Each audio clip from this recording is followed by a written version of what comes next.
Hey everybody, it's been a hot minute since we've last seen your pretty faces. What are you doing here? What are we doing here? I'm glad you asked. Well, tonight we are once again resuming the Goldshine Investigations D&D campaign. A homebrew 5e campaign written by the wonderful Anonymous. But who am I? I'll introduce myself first. My name is Graham or Graham Crackers, and welcome to my channel. I DM a lot and I play a lot, and I love to have fun, and that's why I drag all my friends every week to play games with me. Because they don't have a choice. Tonight I'm joined by the wonderful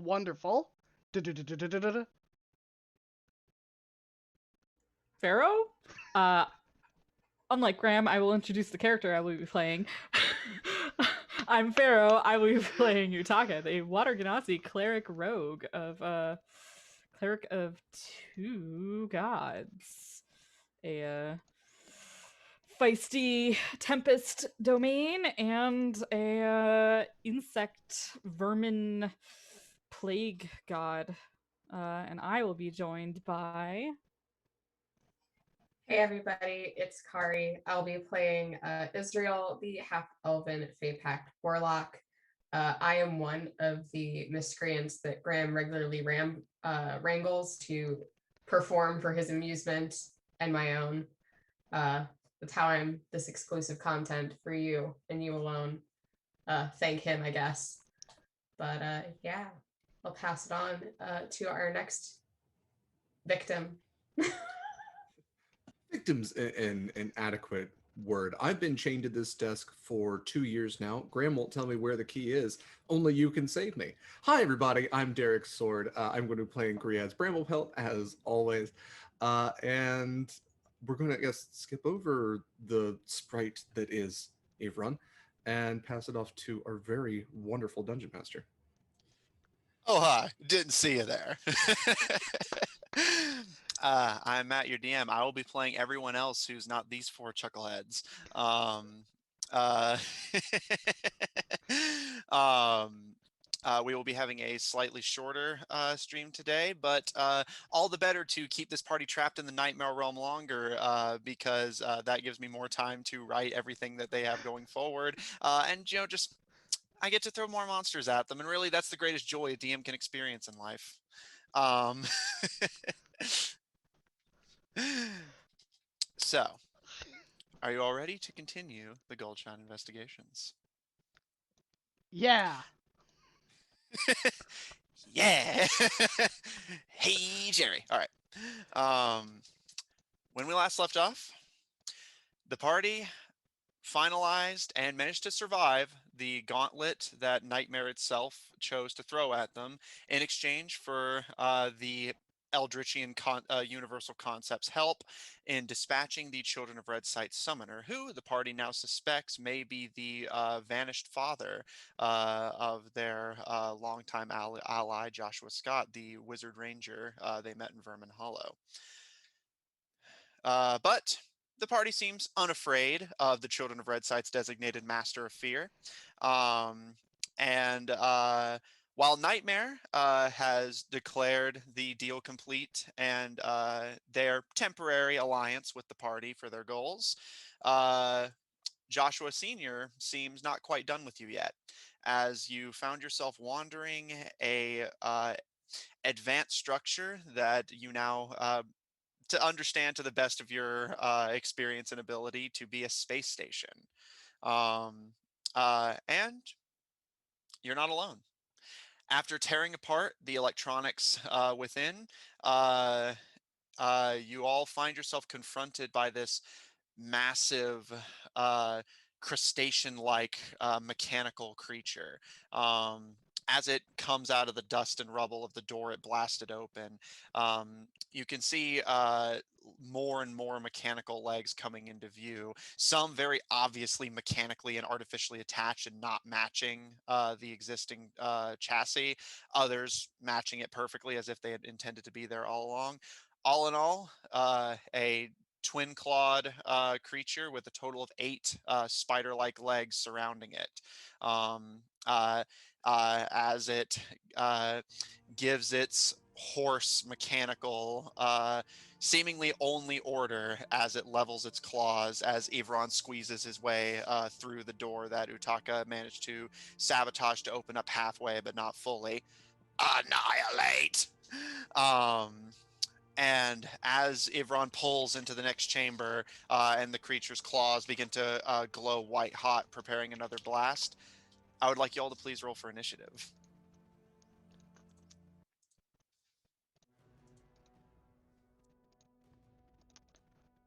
Do you want me to move us to the battle map?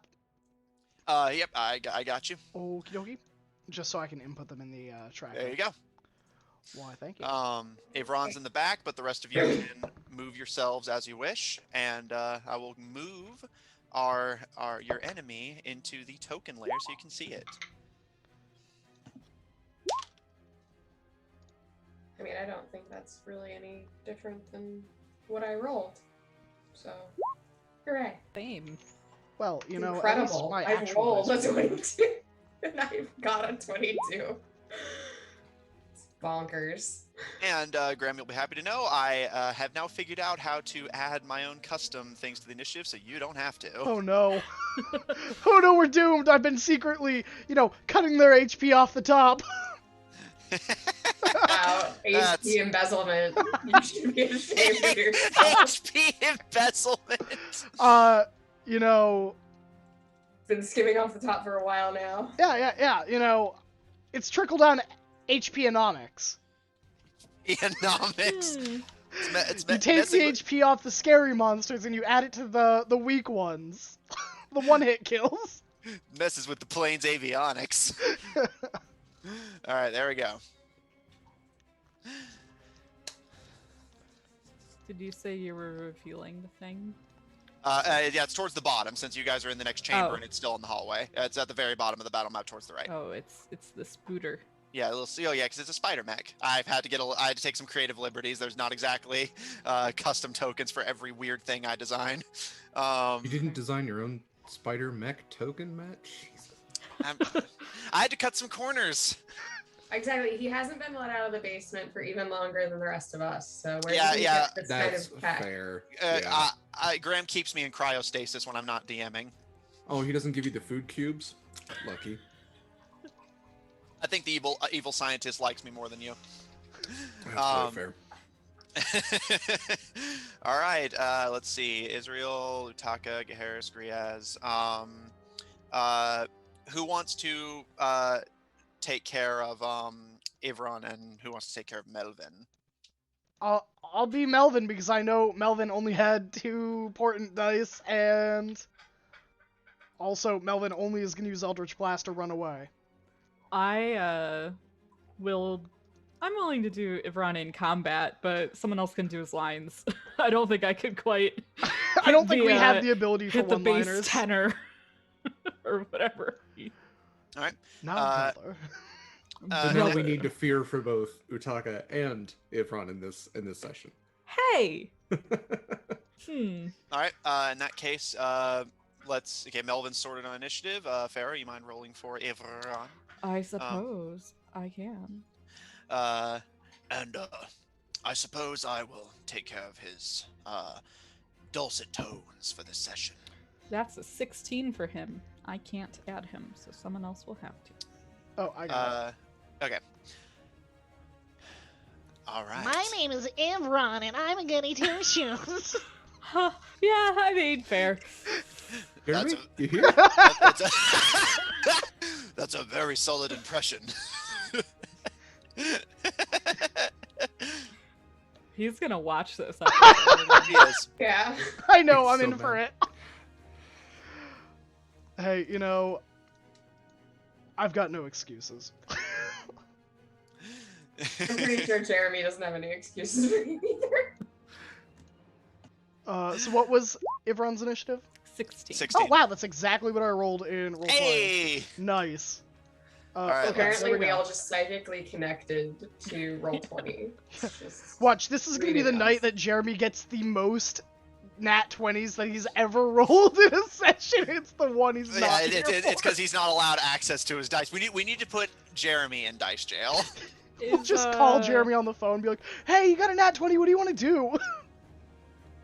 Had we used a bunch of slots and not rested? No, we had rested. Yeah. You guys Just took a long barely. rest before you got here. Okay, it looks like his isn't updated, so... He whoever should is be fine. the- Okay, but whoever's the DM on D&D Beyond, could you just go, like, reset it? Yeah, I got you. Ivron. And he also has 11 temp HP. All right. If everyone's spells are sorted and temp HP noted, let's get started. All right. First, let's All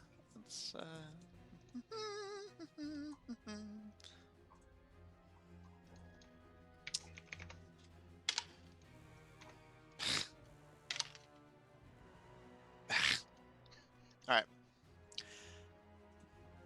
Israel, you're up, and Gria's on deck. Did All some right, did something so- happen? do you Don't worry mean? about it. I'm worrying too much now. All right. So Israel's going to level her rifle and over her friends over and around at the creatures. You know, generally speaking, in its joints, but not really specifically trying to hit one or the other. All right. Well, yeah. Just basically clarify if you do want to specifically aim for the joints, because I have like a homebrew mechanic Yeah. for that. But yeah, if you're just trying to hit it in general, then yeah, go wild. Okay. Right. Oh, all right. That is a 18. 18 to hit. That is a hit. Roll damage and make sure you tell me what kind of damage. Alrighty. So that is my rifle, which is, where is my stuff? There. Okay. 2d10 plus 3. Where's my d10?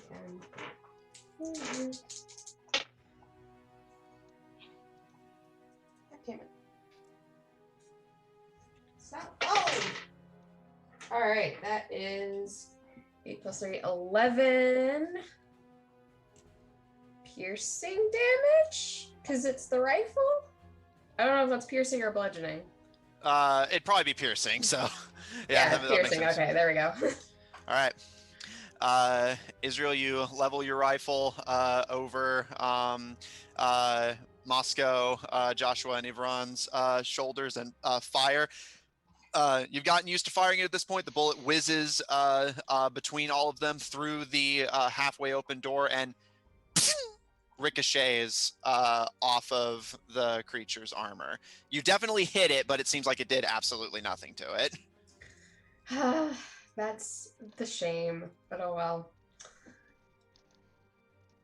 Guess piercing damage isn't gonna do anything.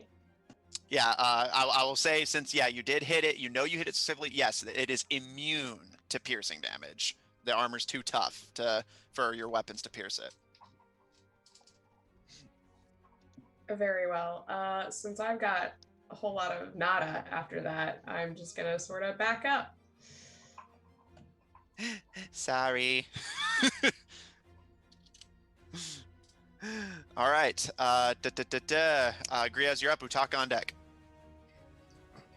As Israel backs up past you, and you see the rifle bullet just bounce harmlessly off of the creature's armor. Yeah, Griaz was probably reaching for his shotgun when he saw that happening, going, well, shit, never mind then. He's gonna cast Wind Wall, essentially at the choke point where this thing is, so the like the 10 feet from the door, and try to kind of block this thing off. So how high is it from floor to ceiling? I'm assuming it's super high. Floor to ceiling, it's about you'd estimate about 15 feet tall. Okay. Yeah, then I can absolutely do that. 15 feet high, 1 foot thick, wall of just wind. So if the creature enters the area, it has to make a strength saving throw. It takes 3d8 bludgeoning damage on a failed save, half as much on a successful one, and it also blows away any other like small flying creatures or lightweight materials or smoke, gases, all that kind of stuff. and Okay. any projectiles are deflected upwards and automatically miss. Interesting. Okay, noted. Here, I'll go and draw a little cube to indicate where the area is. So, how wide is it? It is 1 foot thick, and it basically can go up to 50 feet. So it's going to just So you're just span gonna clog up the whole hall. yeah, All right. 15 feet high. Yep. About here. Oh wait, that's on the DM info layer. Just a second. Oopsie poopsie. There you go. About there. That works. Yeah, All right then. Is that the end of your turn? it is. So you conjure this wall of wind. All of the smoke and dust that the creature's previous attack to get into the hallway had created gets whoosh, blown away as it creates this like dull droning sound of the wind just funneling in this like densely packed metallic tube that you're in. But the creature's like clawed footsteps kind of stop as it kind of considers the obstacle. Utaka, you're up with Ivaron on deck, so basically you're gonna go twice. So Utaka will kind of slip around Moscow and over here to the side of Ivaron towards the choke point. Now, does this wind wall, can he step through it? Does it seem like impassable? How does this work? Because he's never interacted with this before. Yeah, it is like tornado type wind that is all contained within a wall type structure. So Utaka could probably try to walk through it. Succeeding on a strength saving throw, they could make it through. They would take damage just from the intense power of the wind.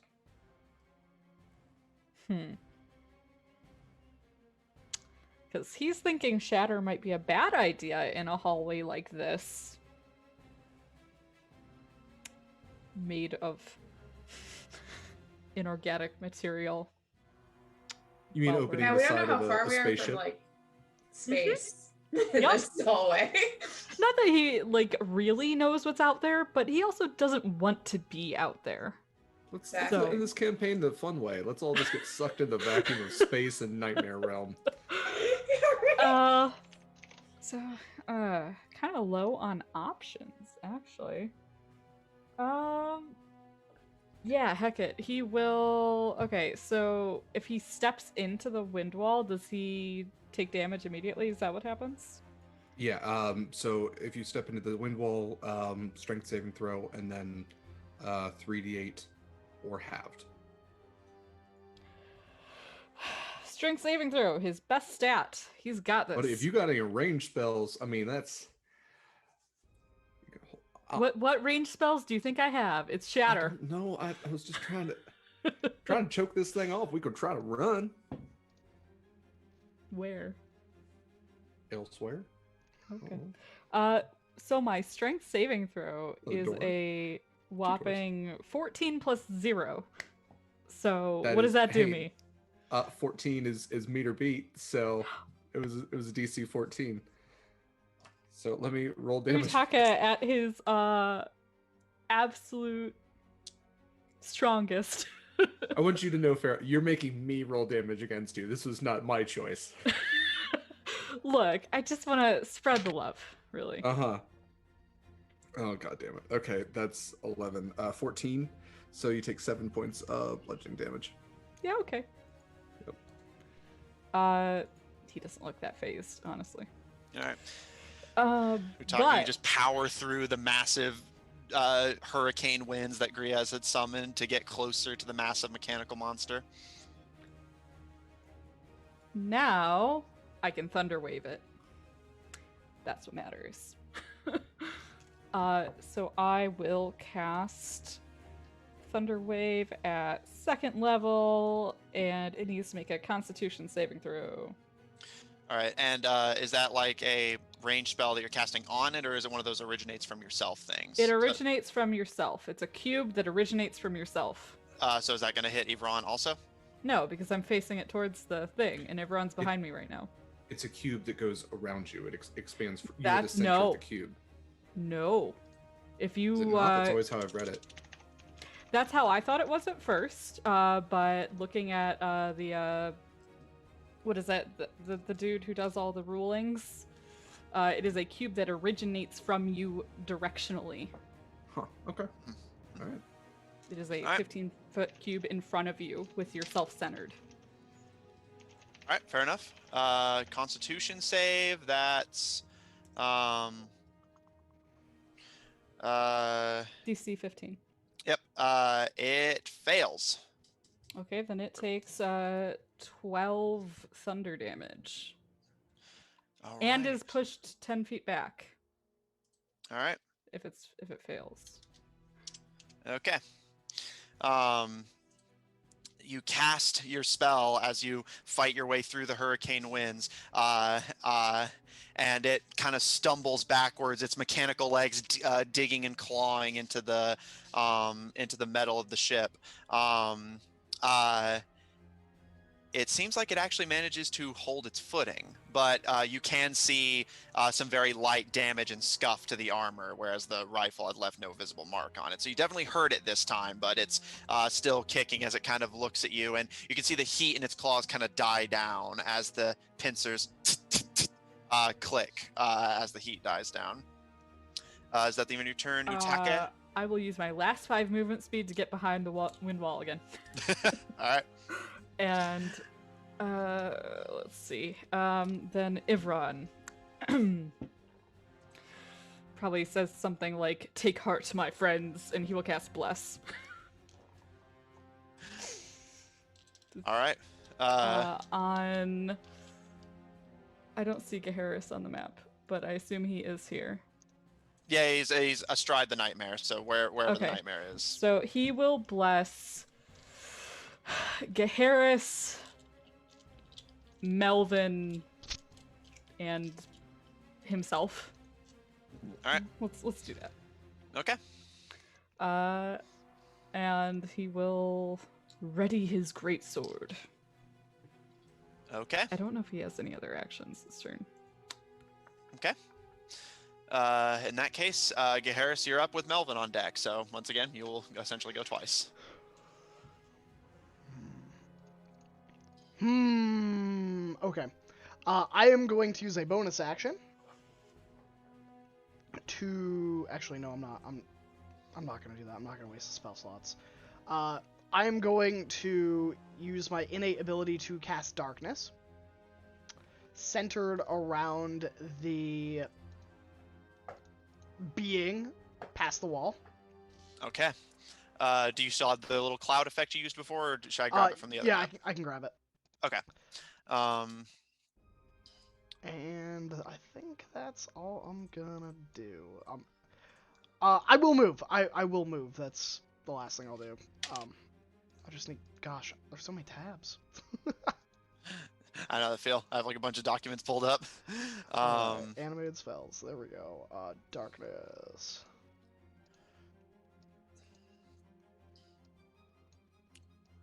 All right. I actually think it's. Is it 30 feet? What is it? 15 feet. So it's actually. Yep. So yep, that's right. You're Perfect. good. All right. So taking a leaf from Griez's book, you aim to impair the creature as you cast your darkness into the hallway, and as the from all of you guys' perspective, the hallway that's being blocked by these hurricane winds as the spider-like mech strides closer goes completely pitch black, and all you can hear from inside is in that same hoarse mechanical voice, "My vision is impaired." All right, and then on top of Naden, I am going to move 20 feet back.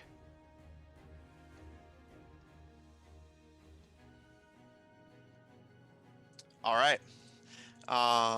Okay, so that's it for you then, yeah? Yep, that's all I'm going to do this turn, and Melvin is going to move right next to Israel and roll a perception check. I think Melvin would be looking for a way to get out of here. Okay. And let me just pull up what Melvin's dice were. An 8 and a 10. So Melvin is just going to roll. Yeah, that's fair. Okay, what is Melvin's good ol' perception? Melvin, yeah, so Melvin like runs away. He's looking for a way out of here, and he rolls a 10 plus 0. He rolls a 10. All right. As Melvin approaches you, Israel, and has his spellbook at the ready, he looks around, seeing no visible target, so focusing on finding an escape route. From Melvin's perspective, it looks like there are 2 possible exits. Sets of sliding mechanical doors like the ones you guys have been encountering, one to the right of the room and one continuing forward the way you had been going, which you are currently heading towards, Garrus. The doors don't seem distinct from each other, so it's more a matter of personal preference as far as you can tell. Okay. Is that the end of Melvin's turn? Melvin will move an additional... Oh. Melvin will move an additional 5 feet away. All right. In that case, Israel, you will be on deck, but it is time for the creature's turn. So it's a strength saving throw on entering the wind wall, correct? That is correct. All right. It's going to move. It's going to move forward. Does it know which way is forward? Well, it was facing forward, so it can just continue the way it was going. That's fair. Here, I need to move your Cloud of Darkness real quick just so I can grab it. I can't grab it while it's in the way. No, let me just move it. I'll move it. All right. It's going to move into the wind wall and make a strength save. I already have your DC. It fails. So what happens on a failure, Griez? So it's going to take, 16 points of bludgeoning damage. And, okay. Strong wind keeps smoke gases at bay. Smaller creatures can't move. I'm pretty sure it can still pass through. It just takes the damage as it passes through. Okay. Noted. It's not impassable. It's just a. It just damages it and slows it down. All right. Yeah. However, it is still within the darkness and has used up all of its movement. So it's very slow. So I don't think there's much it can do. It can't see any of you. Yep. And we can't see it, can we? Yeah, it's still in the cloud of darkness. It would need to move on its next turn to do so. All right. And I see so it? that brings. Can I you see can through magical darkness? I think so. I have Devil's Sight. Devil Sight Yes. can- Okay. Yeah. With Devil Sight, you can.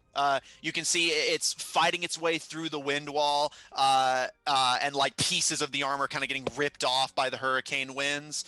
It's about to reach the end of the darkness and pass through the wind wall, but its steps are incredibly slow but powerful sounding, and you can see it. But none of the rest of you can. Critical screw. Noted. And speaking of, Gaharis, Israel, and Melvin, as you're all in the same kind of general vicinity, and figuring out your next room, Melvin plotting an escape route, Gaharis getting a bit further away and deciding what to do next, and Israel watching as the Spider-Met crawls closer, you hear a voice. This light, girlish voice, and Israel, you look to the side and see on one of the distant walls, an eye opens as if part of the wall itself. This bright green eye with this distorted and almost star-like blood red pupil. And Gaharis, looking up at the ceiling, you see several more like it opening up. The walls and ceilings quickly being overtaken by these green eyes, and as the ceiling distorts to form a wide, childish smile composed of needle-like concentrical teeth. And the walls suddenly distort and almost begin to melt as this massive, titanic mass of what look like these black worm-like creatures all forming together, almost like akin to the mimics you had seen in Salemo, sloshing off the walls and forming together in the center of the chamber. Between all of you in the center of the chamber, as this massive, almost, it seems humanoid, but it's very rough. Like, it's not quite sure what a human is supposed to look like, but you can see a very unnaturally wide smile, as you had seen on the ceiling, and this head of messy, distorted white hair. This almost, if it wasn't so massive and distorted, this relatively decent mimicry of a child, but taken onto a massive scale, composed of these black camouflaging creatures. As it smiles down at you, Gaharis, and you hear its voice ring out again. That sounds wonderful. Also, crit from Warrior for everybody. Ooh. Sorry, not crit. Everybody, just the squad. Yeah, I don't get a crit. That's fair. The Devourer Leviathan is going to attempt to engulf you, Garrus.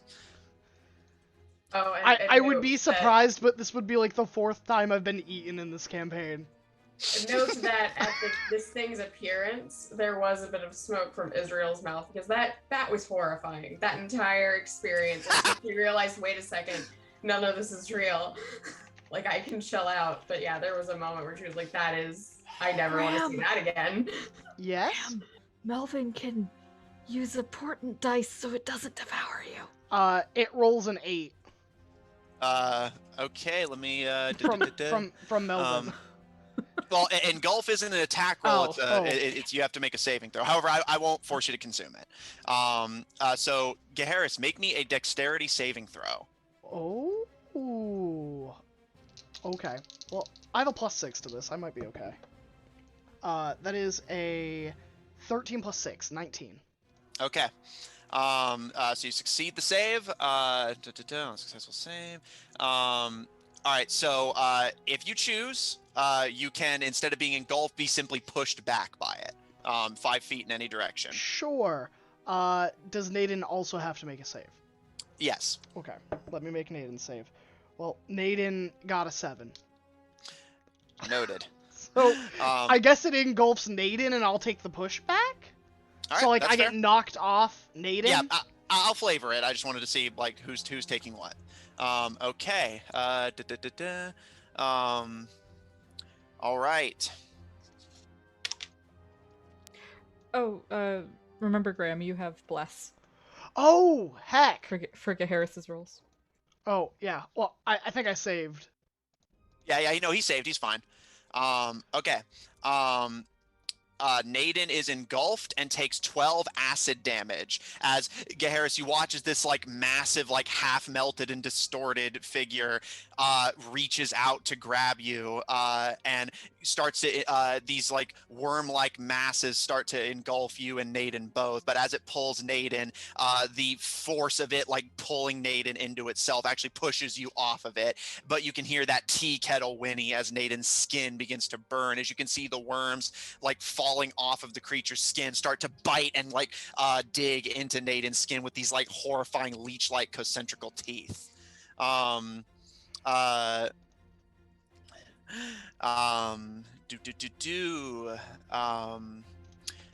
is the end of their turn.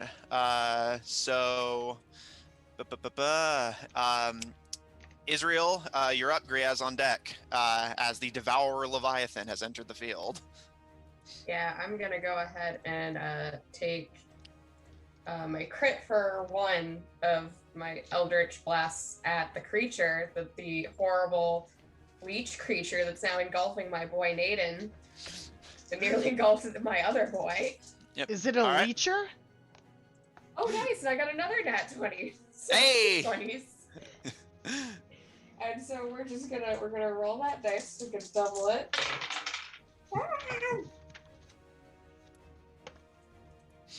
That is so that plus, and as usual give damage type in case it's relevant. yeah, so that is God damn it. Let me see things.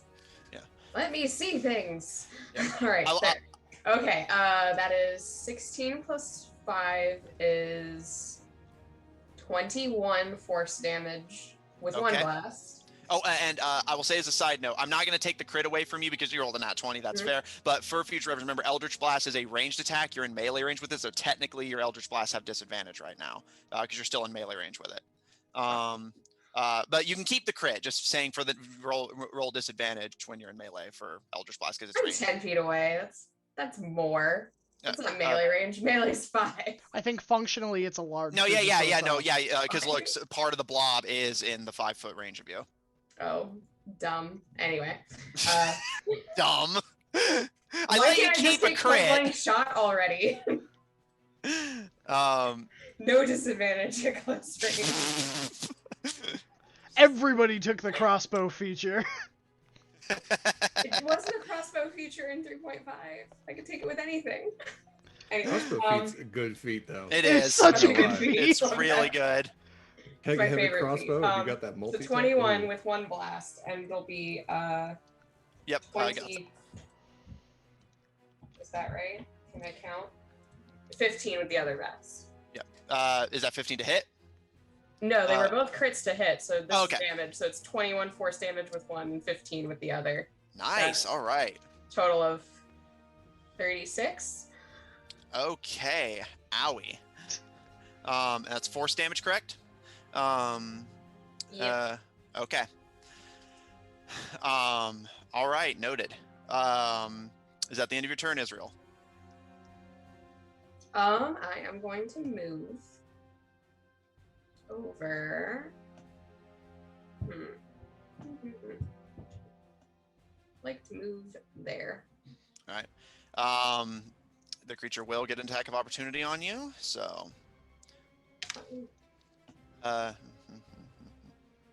Israel AC? 15. All right, that is a hit. Ooh. Okay. Israel, as you fire these arcane shots into it, able to land solid shots despite its like constant moving and wriggling around, you start to back up with your rifle in hand, but you see the creature's head suddenly swivel around with its still wide smile to look at you, and from out of the mass of worms, you see this long barbed limb lash out and jab you in the gut. You take 18 piercing damage and make me a Constitution saving throw.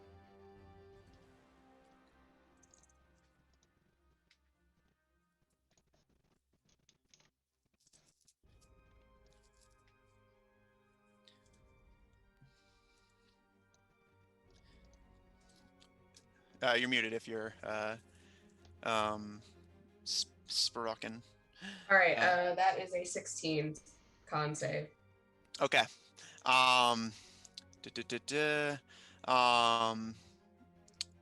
Okay. As the stinger lashes into you, you see a part of the worm-like mass like funneling down the tube-like tentacle, and you immediately panic and like yank it out of yourself, and you feel yourself kind of dizzy and dazed, but you watch as several of the worms simply slough off the end of the barbed limb without contacting you. Yeah, that absolutely. There's a little more smoke with that. Like that is horrifying. I don't want anything inside me. It's gross. You are a bit dazed by the creature's poison. You will have disadvantage on your next attack roll, but beyond that, suffer no ill effects, as far as you know. All right. With that, as you back away, Griaz, you're up. Utaka on deck. So I'm gonna maintain concentration on the wind wall, at least until that thing is all the way through. In the last session, Junior was a became a mimic. Yeah, box, he's essentially. taking the form of a storage crate right now. Right. So I'm assuming that one of the storage crates just to the left of the doorway is Junior. I'll assume it's the one closest to the door. Is that fair? Yeah, that works. Okay. So I will have Junior's essentially lying in wait for this thing to come through. He has 10 feet movement. He is readied in action to just spring on this spider robot thing. Garrus, just so since he might move soon, just plot me a mimic on one of those storage crates near the bottom. I would near the bottom. Of the map? Okay. Let's say the one on the right since it's closest to the door. Sure. Right, yeah, the one right next to Utaka. Junior will Can ready a do. bite for when that spider mech makes it through the door. And what would you like to do? And then seeing this mass thing accumulate, Griaz is going to draw a shotgun and make a shotgun attack. All right. Make me an attack roll. I am going to go ahead and use a crit. Fair enough. I got a few of them. I might as well. Indeed, you do. All right. Yeah. So you give me the damage and its type. 3d8. Is that what we agreed on? Yeah, I believe it should be. I'll double check to be sure, but I believe that's correct. So go ahead and roll that. Yeah, it's 2d8 in D&D Beyond, but I think we said before it was 3d8. He's only used it once before, so if you want to nerf that a little bit. Yeah, here I have stats for the double barrel. Or I did, if I can find it. Had a whole thing set aside, and now I cannot find it for the life of me.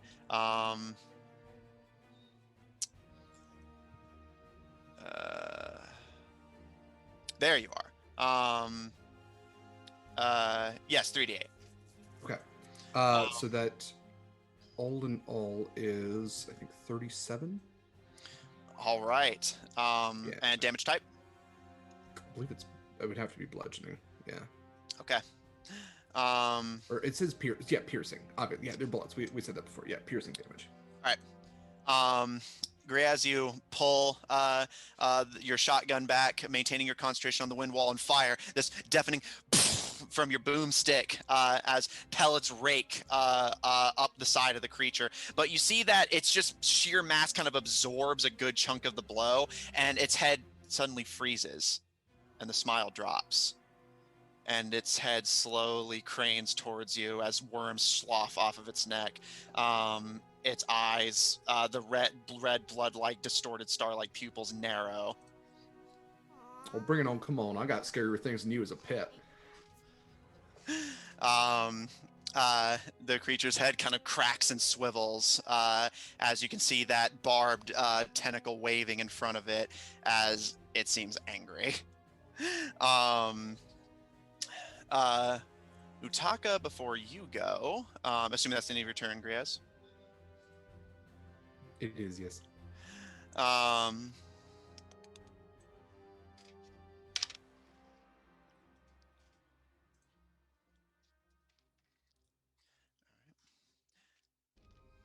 guess the only other thing, bonus action reload.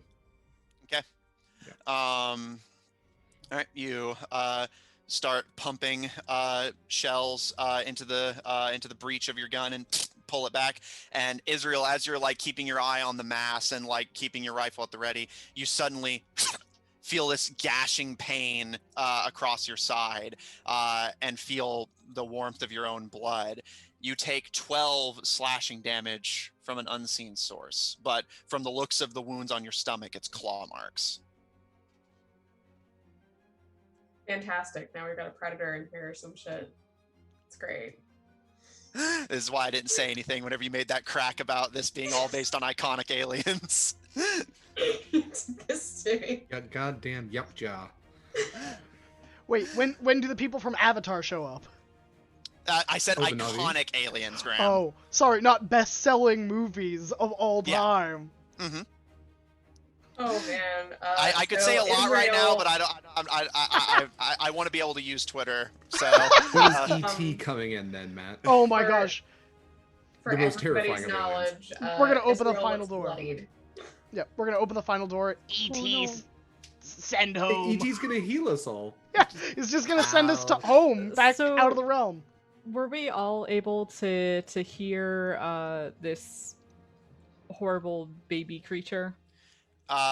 Yes. Okay. You can always hear the creature speaking, and yeah, you all see Israel sporting new wounds from an unseen source. Utaka, now it is your turn proper with Ivron on deck. What would you like to do?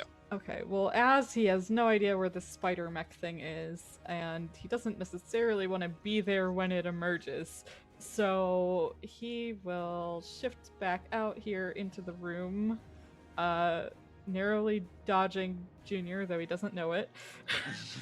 And he'll kind of like turn and kind of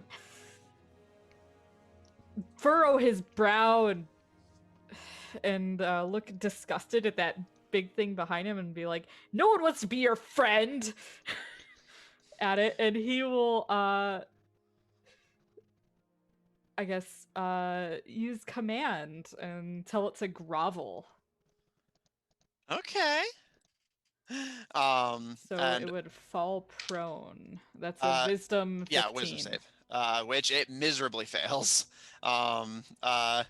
The massive creature's frown grows deeper, and its eyes kind of like squint, almost like it would cry, but like it. If it can cry, it doesn't seem like in this form it's capable, and falls into like almost like a half-human puddle of worm-like masses on the ground. Although it's just through its sheer size, its grip on Naden remains. But it is now prone. And I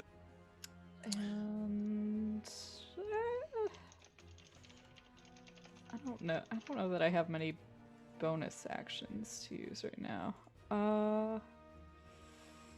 Nope, that's it. He will draw his silvered rapier.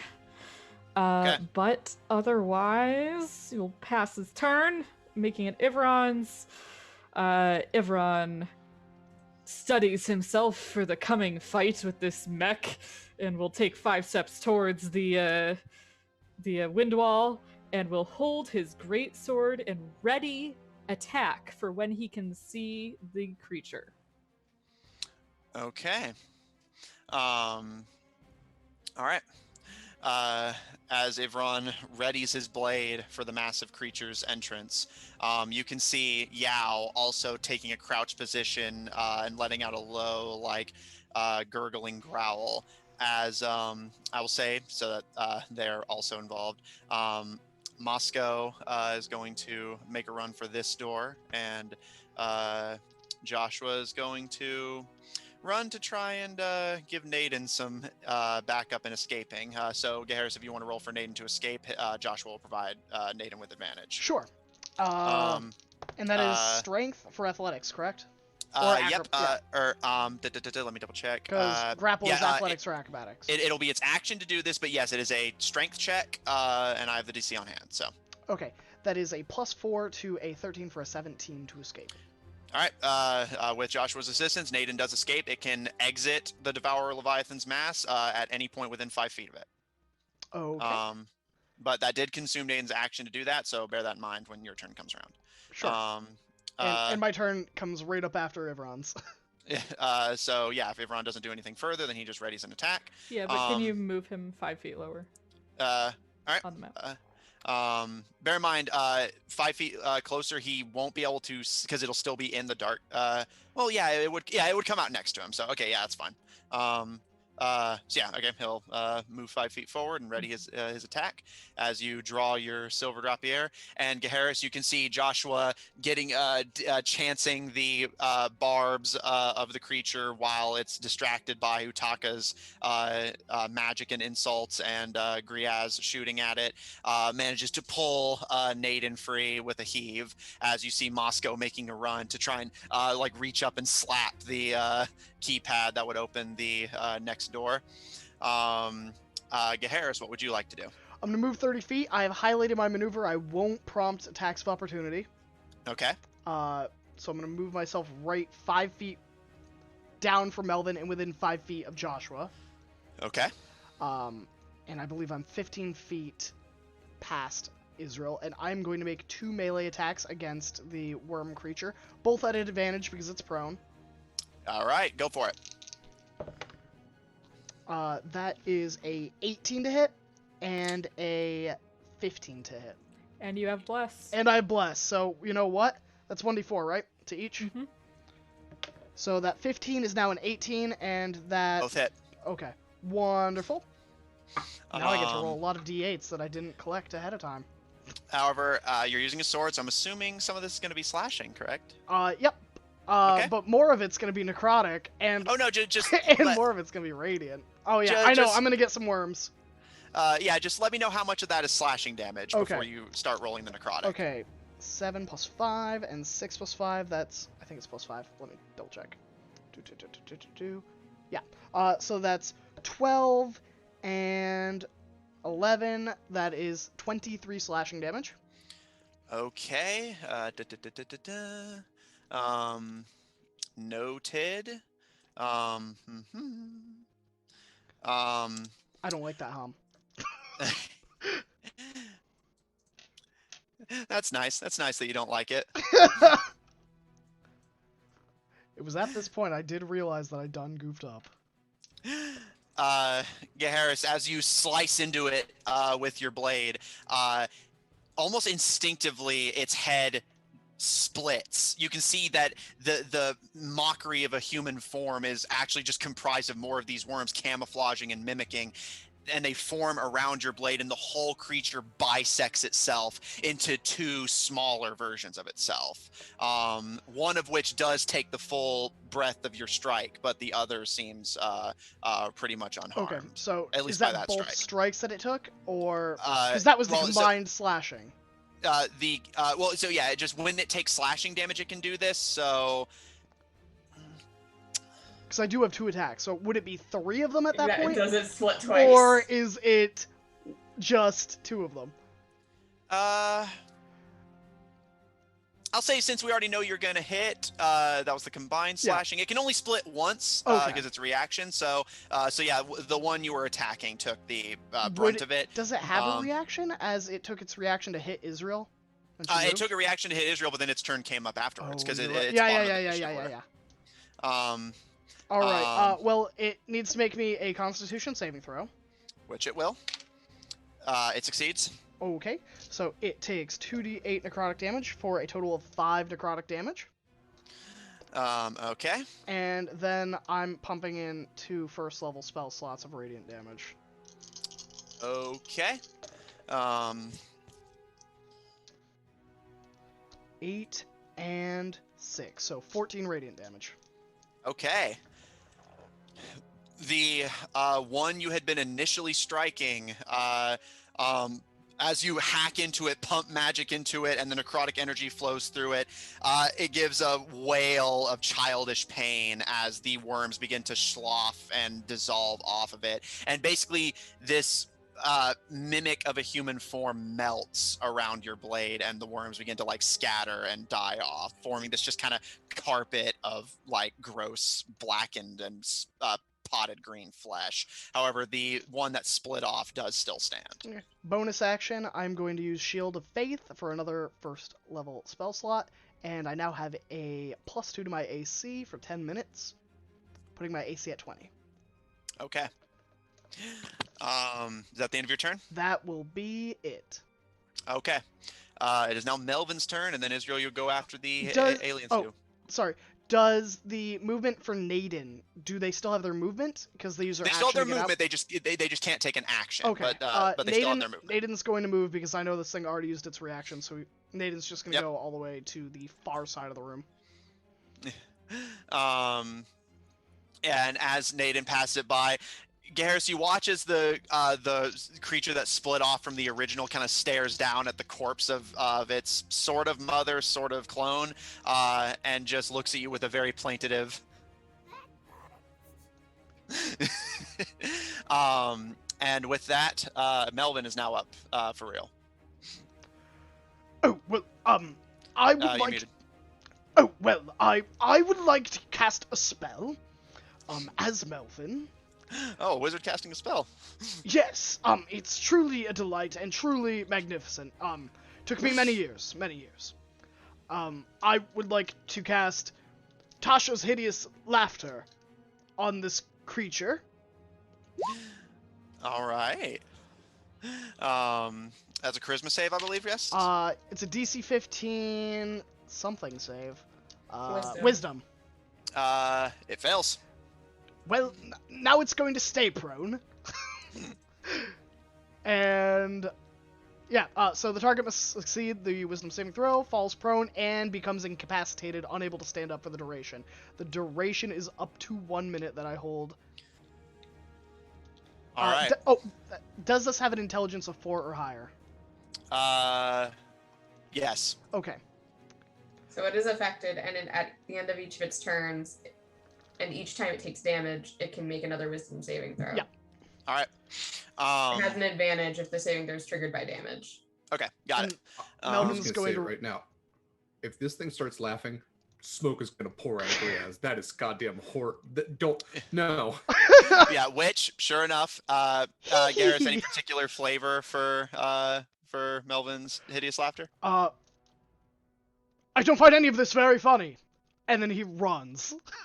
Yeah, and the creature kind of watches him run, and just this high-pitched, girlish laughter distorted by the mass of worms, as Griaz.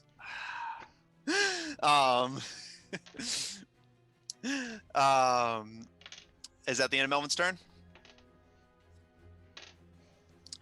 All right. The spider mech is gonna have to move the cube of darkness a bit again. Oh nope. Yeah, it looks like you moved it. Thank you. Yep, moved on to the map layer. Steps out, not even seeming to immediately notice Ivron, as it steps out and it waves its claws. Annihilate! As Ivron Not on goes. my watch. That was good. That's good, Ivron. All right, Ivron can make his attacks. He will use his crit from chat. And also, Matt, if it gains its turn in the wind wall, it needs to make a strength save. Oh, So thank you for pointing that out. Which it fails miserably. Okay, it's gonna take 20 bludgeoning then. Oof, brutal. All right. I'm gonna start rolling d8s. D8 time. So that's sweet smite time. Yes. Yeah, and so yeah, it's a crit, but make sure you give me the damage types in case it's relevant. We're getting to that level of the game where damage types actually matter. Okay, so that will be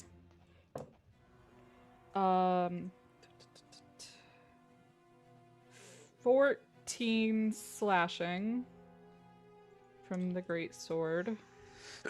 Okay. And then divine smite at whatever level 2, right? So it's 368. Okay.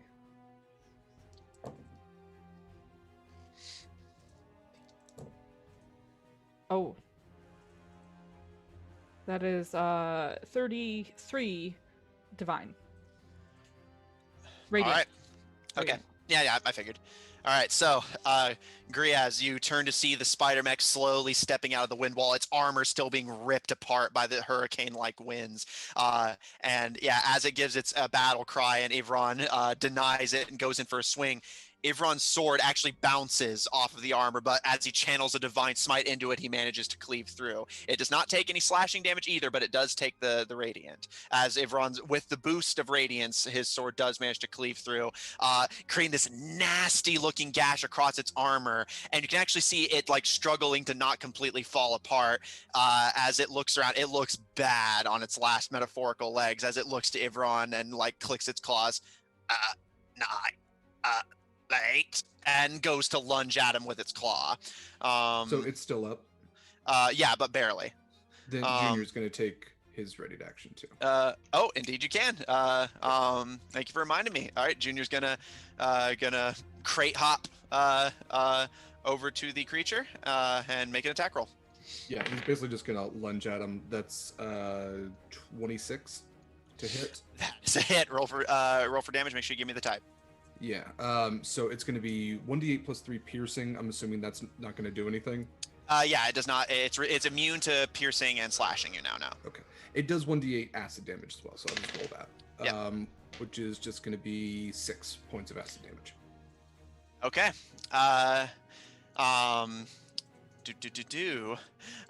Junior's just gumming on him, but like the saliva is just kind of melting through a little bit. All right, so as Yvonne cleaves through and the creature lunges, there's this of the storage crate rapidly hopping and lunging at the creature's legs. And while the teeth have no better luck than a broadsword or a rifle bullet at cleaving through the armor, the acid does begin to melt away at its leg as the leg actually gives way completely and it stumbles. Annihilate, annihilate, annihilate, and finally stumbles and falls over, its body sparking and twitching as its mechanical body finally gives out completely. Sweet little xenomorph, baby. And speaking of aliens, yep.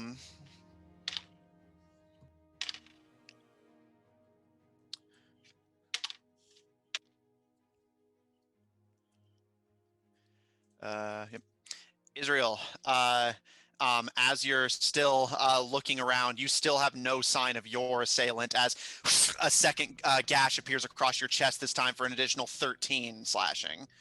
And you can hear this low animalistic but Israel, you are now up. So, do I have any sort of trajectory of where that came from? You've heard it, and it's clearly within range of you. It's definitely right. It seems to be you estimate right in front of you. Given the Cool. I'm gonna reach out and cast Vampiric Touch. All right. This is a melee attack, correct? Yes. All right. Since it is still invisible, you'll make this at disadvantage, but you can still try and hit it.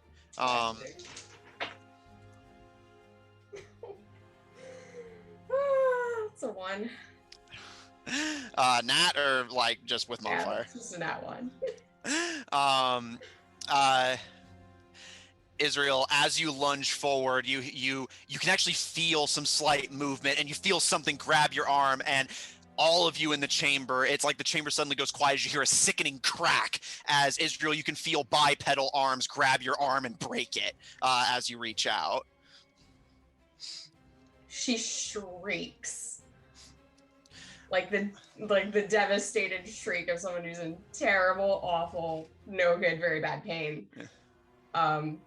She does not look good. She's extremely bloody, and she actually just collapses to a knee from that. And you can hear it, her arm. and you can hear it again, that animalistic the growl of like an animal practically. He's going to Misty Step.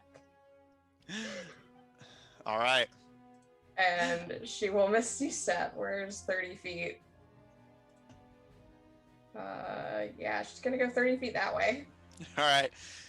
Israel, as you feel your arm break, and you're in awful pain, you're bleeding from massive wounds on your front, your arm is broken, you tune into your elvish instinct and vanish and reappear several feet away. And Harris, you can see Israel's arm is limp and they're bleeding heavily, and just on the ground screaming in pain.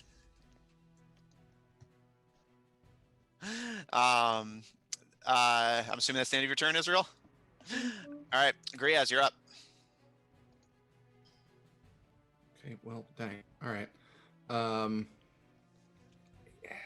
guess he could see Israel, but he can't really see what's coming after Israel, and there's still the big blob thing to deal with.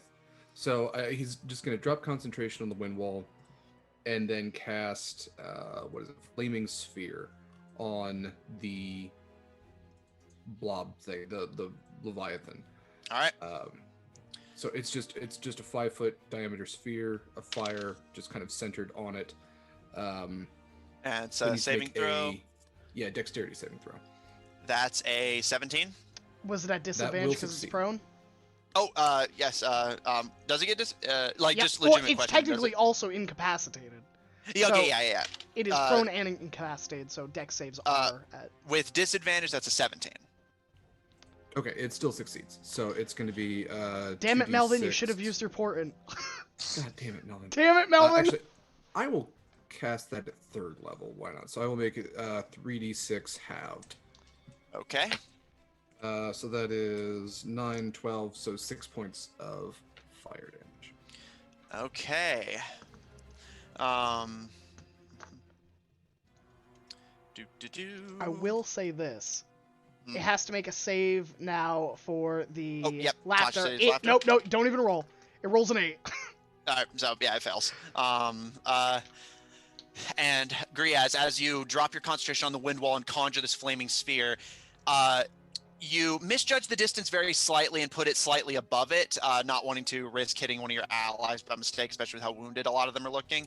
But to your shock, as the flaming sphere comes down on it somewhat lightly, for any other creature, it would be a grazing wound, but this creature actually shrieks and screams in fright and pain. And you can see several of the worms actually running away, like abandoning the central colony completely, as the fire appears to do a lot more than you expected it would. Takes off his Sigourney Weaver costume, puts on his Kurt Russell one. Let's deal with this thing. if Harris, I'm just, as your DM, this isn't a suggestion. This is an order. When you kill the monster that broke Israel's arm, you have to say, "Get away from her, you bitch." Ooh, in a French. Okay. Do we need to Twist get to the my chopper? arm. Oh, the jokes. These are the jokes. These are the jokes. It's my big break. Well, Israel's. But yeah, so Griaz, I will say you now know the Devourer Leviathan has vulnerability to fire damage. What the hell are you? But yeah, is that the end of your turn, Griaz? I believe it has to be. Yep. All right. Okay. Is it Laffy Taffy? Because it rolls a 10. Just a 10 on whatever it was going to do next? Yup. Okay. Well, isn't it still in the hideous laughter, or did it get out of that? Well, I think it makes a save at the end of its turn or beginning of its turn. Yeah, which it fails, so. Yeah. So either way, it's not doing anything this turn. Failures all around. It's still laughing, but like torn between shrieking in pain and fear of the fire, and like it's laughter at Melvin's anti-joke. As you can see, more and more of the worm-like creatures are just abandoning the central mass completely and running off. And I will say, Utaka, before you take your turn, again, for any NPC involvement, Moscow finally jumps up and slaps on the scanner, and the door slides open, and you all can see a hallway that leads into more of the mist that you've been seeing for the transition areas between Nightmare. As Moscow looks to you, Israel, like looking like genuinely kind of panicked, not smiling for the first time since you've seen them. We have to go, come on! And Joshua, kind of turning to look, considers for a moment, and seeing the success of the flaming sphere against the creature. Also, Griaz, does it take any penalty for starting its turn in the flaming sphere? It's going to take that damage again unless it moves out of that. All right, which it can't because it's hideous laughter. So, so it has to make another dex. I believe it's another dex save, or it might be taken automatically. Limit. Which it fails. So, okay. All right, so it takes that fire damage again. Yeah, so that's going to be 11, 15 fire damage. Yeah. Is that with or without the vulnerability doubling? It would be 30 then. Okay. With it doubled. All right. As your flaming sphere continues to roast it as it laughs on the ground, it's looking bad. Like more and more worms are abandoning the colony, and it can barely stand, even if it could without the spell. And seeing that creature is well handled, Joshua's going to...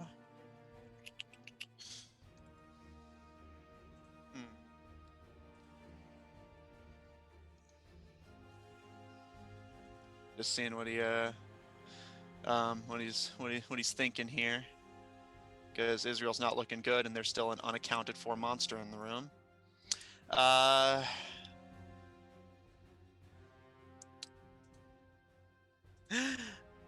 Joshua pulls an arrow from his quiver, and as he pulls it back, begins to somewhat similar to you, Israel, starts muttering arcane words as he looses it, not seemingly at any particular target, but the arrow embeds in the ground, near where you were standing before erupting into flames. As he's going to cast Create Bonfire at the ground where he estimates the invisible creature to be. Um, uh, and da, da, da, da.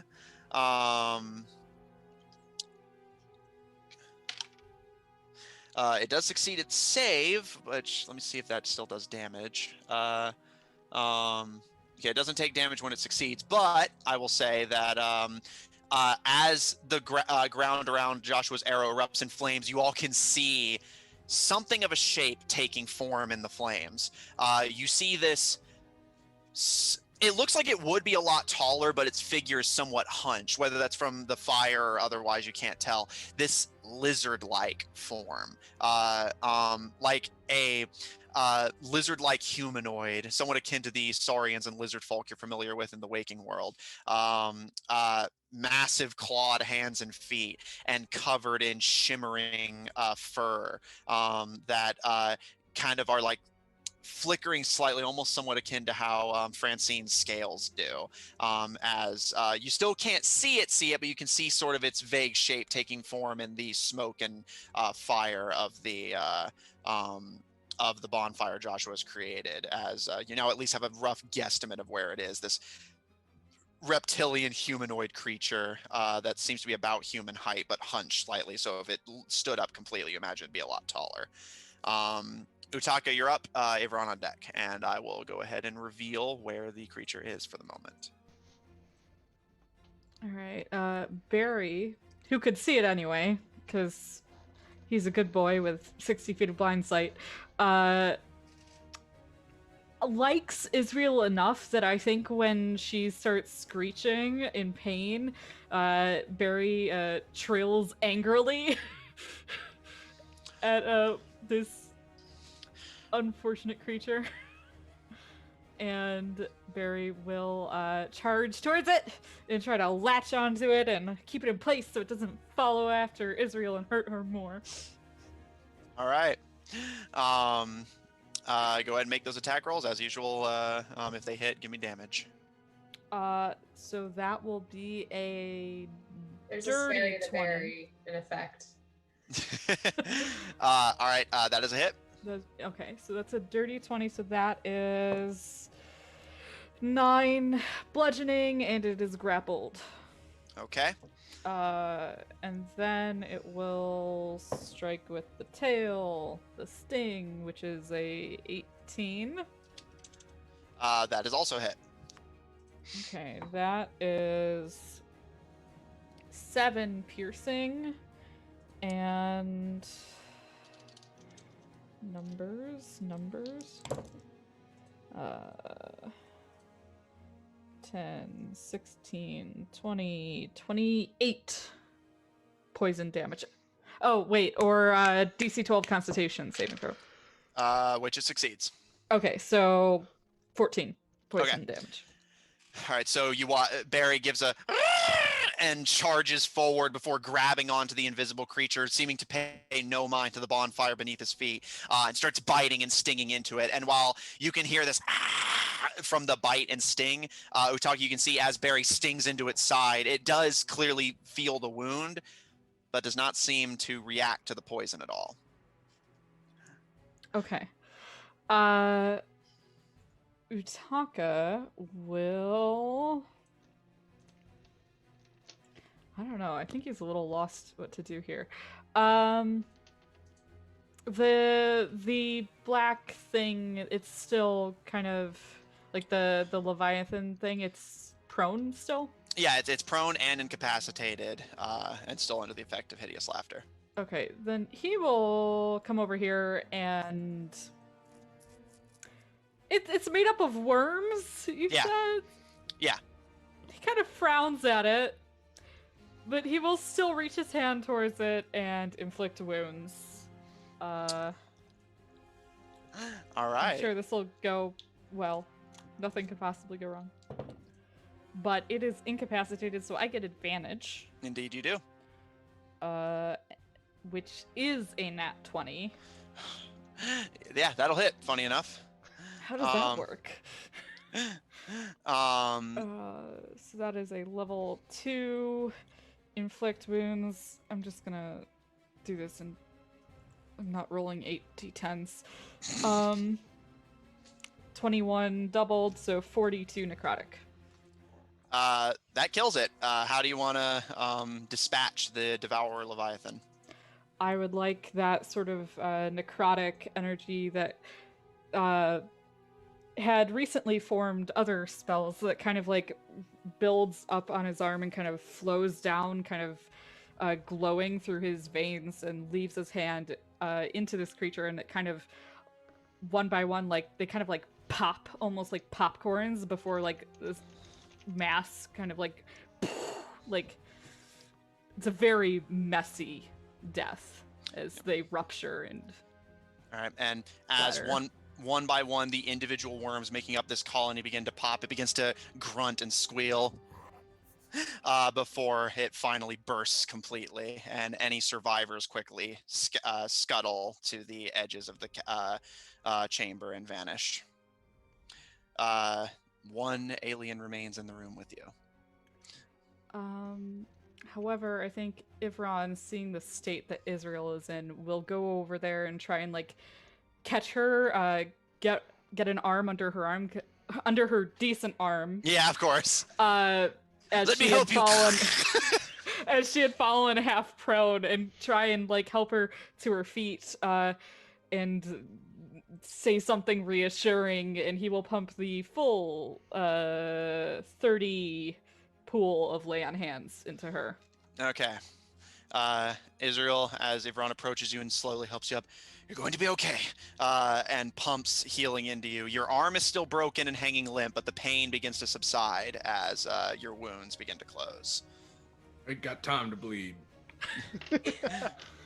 She, like, her good arm, latches onto his shoulder, and she, solidly plants her feet. The wounds on her side sealing up as the magic just flows through. And she sort of takes a few breaths and, like, steadies herself, and she, like, just locks eyes on the target that has now been revealed. All right. Is that the end of Ivron's turn? Yeah, that's the end of his turn. All right, Gaharis, you're up. Melvin on deck. Great.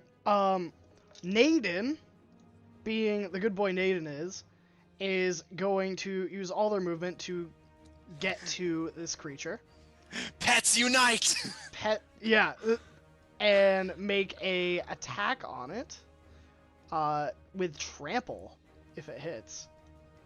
All right, make an attack roll. Because it moved more than 20 feet in a straight line. Yep. Does a well, I don't think a 10's gonna hit, unfortunately. Yeah, a 10 does not hit, I'm afraid. So that's all Naden does. Naden tried. Okay. Gaharis, however, is going to go straight up to this thing in a rage. Right, nat and 20 you on the first one. I'm not even gonna bother rolling.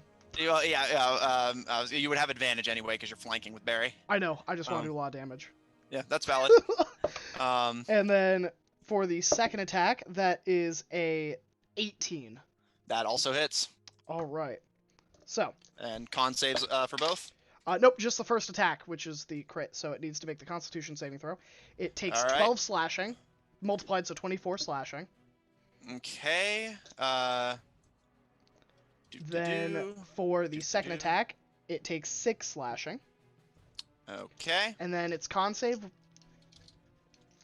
What's the D? Oh yeah, I have the DC on hand. It succeeds. Okay, so it takes 4 necrotic damage. Okay. All right. Noted.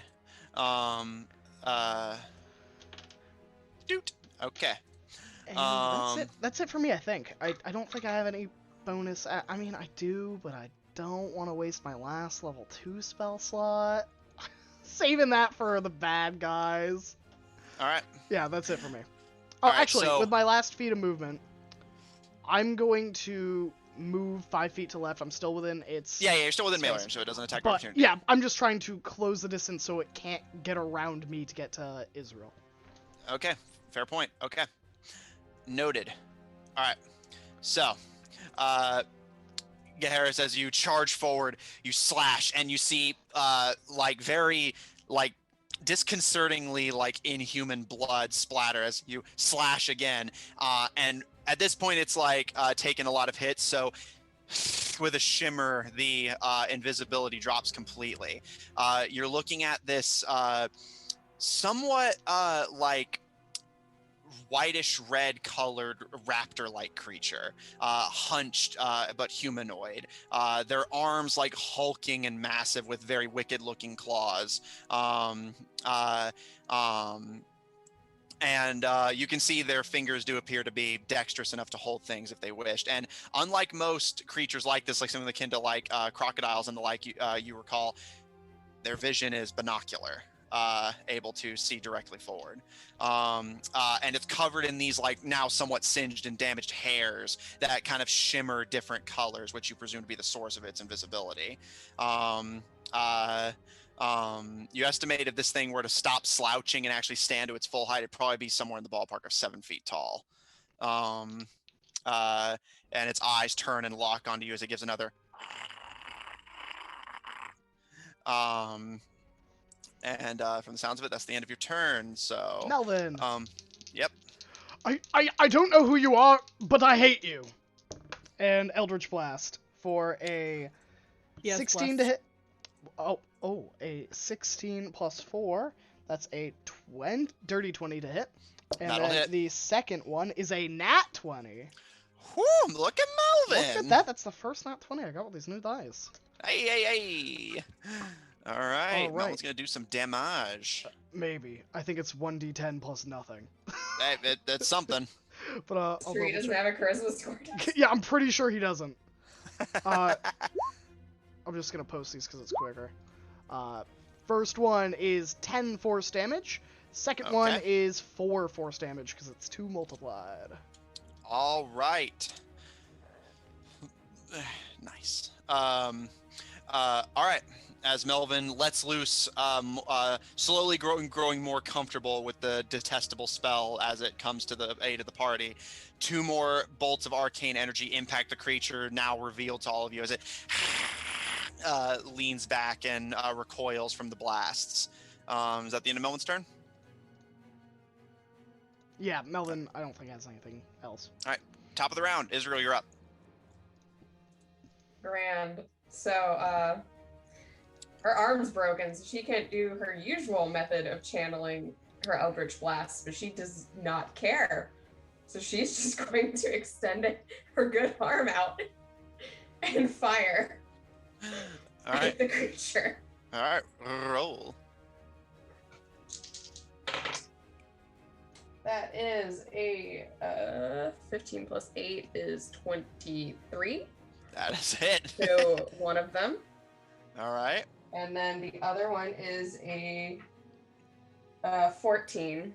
Does that hit? That actually does hit. Sweet. So we're gonna do 1d10. All right, that is 11 force damage for the first and 12 force damage for the second. All right. As you, probably for one of the first times you've ever done so with your arm hanging limp, the pain subsiding but still there if you ever attempt to move it, you simply extend a hand and fire a blast of eldritch energy.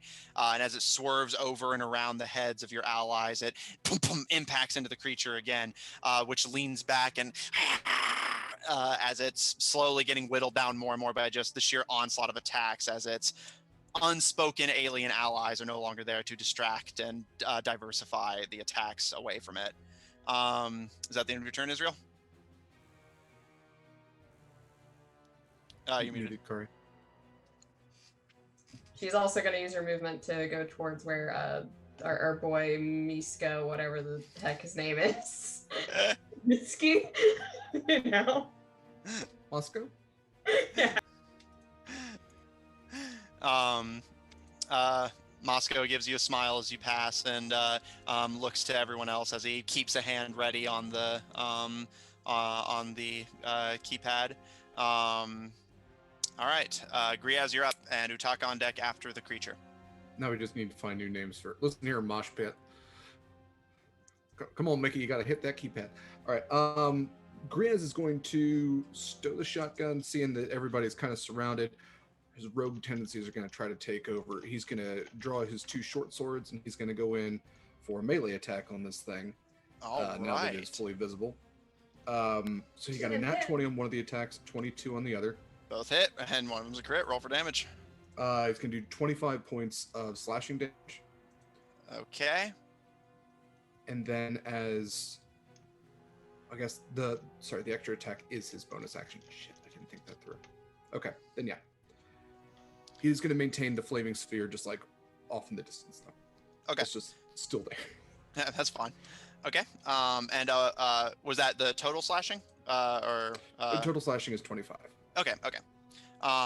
You approach and slash into the creature. But you do manage to hit it and do some damage, but your swords kind of have trouble finding perches against the like kind of slick and oddly textured fur and like tough hide. So you do still slash into it, but not for nearly as much as you had been hoping for. All right. So as a rogue, would you get sneak attack for this since you have allies within range, or? That was with sneak attack damage. The 25 okay. was... Okay. Yeah, because otherwise it would have been just 2d6. That was with everything else. Yeah. Okay. All right. The creature still stands, and if that's the end of your turn, Griaz, it's... What is it gonna do? What's it gonna do? It kind of looks down at Barry, who's like holding it in place, and almost like scarily, effortlessly pries Barry's jaws open and throws Barry off of it before its claws unsheath and it goes to lunge. Is that it breaking free of grapple? I had not mentioned this at the time because it hadn't attempted to move yet. It can't be grappled.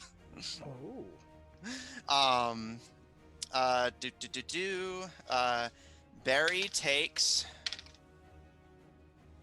6 slashing. And Geharis, as Barry is stepping back, startled at something as strong as it, and it slashes it across the face, creating these grazing scars across the top of Barry's carapace. Geharis, its attacks are getting wild and frenzied. You get an attack of opportunity. It rolled a nat 1. Say what? Okay. Well, that's a 15 plus 8. That's a hit. Roll for damage. Sweet. That is 7 slashing. Okay. And a brand new Constitution saving throw. Okay, just a hot sec. All right. Which it succeeds. That's fair. So it takes 9 halved, which is... Wait, I don't think it's actually halved. I think it's just 2d8. One sec. Yep, I have the stat saved if you need. Oh gosh, why didn't I play a wizard?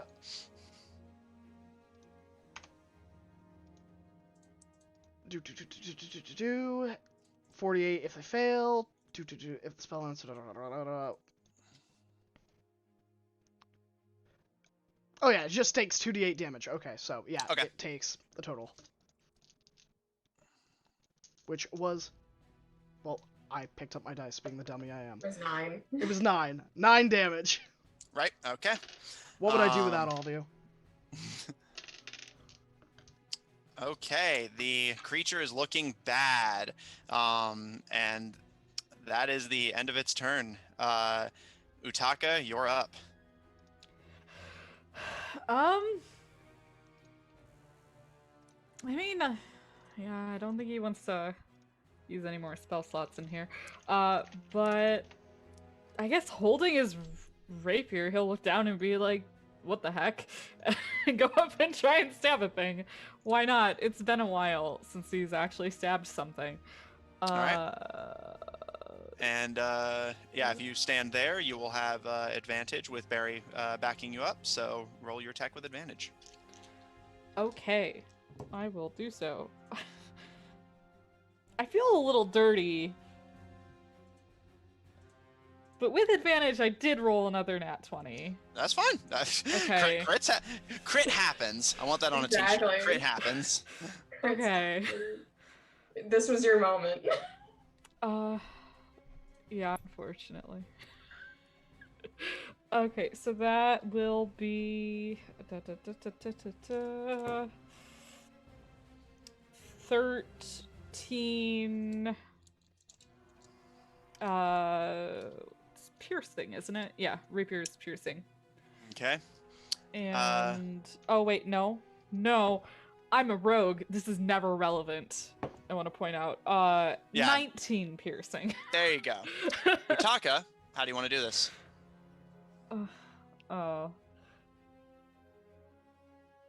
Probably like kind of because Harris is unfortunately taller than him. It's a very annoying fact of life. But he will kind of like, as Harris is like swinging at this thing, kind of duck under into the side of him and be like, "Sorry, big guy," and stab up through its back, kind of like through this thing's spinal column, I think. All right. Very nice. And Utaka, as you kebab this creature through the spine, it freezes in place and like twitches, and you can see its fur shimmer and like shield it from view once again before it like reappears, almost like a reflexive action before it and goes limp. Barry chomps at its dead body a few times. Barry's mad. Yeah, I think Harris is already moving over towards Israel. All right. Ivron will assess if anyone else looks like they need healing. We've been raided by Merefeather with a whole party of 11. Hey, thank Hi you. there. Hi. Hope Hello. Phasma Fire Day went really well. Hope you save or raised some money. Yeah, I Amazing. hope you didn't get scared by any ghosts. Exactly. I hope you did. Because we ain't afraid of no ghosts. No, we're just afraid of predators. Aliens, Predators, mostly. xenomorphs, Daleks, snakes, Yep. animatronics, mannequins. Yep. There are Totally many got things scared to by fear. ghosts. Yourselves, Yeah, Krakens, we're scared of everything at this point. Moscow. Yeah. Anyone else looks like they really need healing, Ivron will use healing hands and give them 6. Ooh. Gaharis is fine. I don't think Gaharis got hit in that entire fight. You didn't. No. I'll freely say that creature was invisibly swinging at you for a while, Harrison, which just could not hit you. It's that 20 AC. That 20 AC, I tell you. It's incredible. But yeah, so does anyone need extra healing from Evron or no? I don't think so, other than if you wanted to give it to Israel again. Yeah, is there a mechanical way that we could help with the arm, or...? Lesser restoration or a spell similar will restore the arm, and it will recover on its own over a set period of time, but...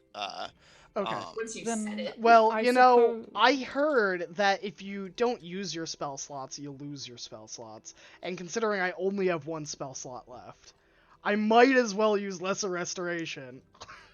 Okay. Thank God.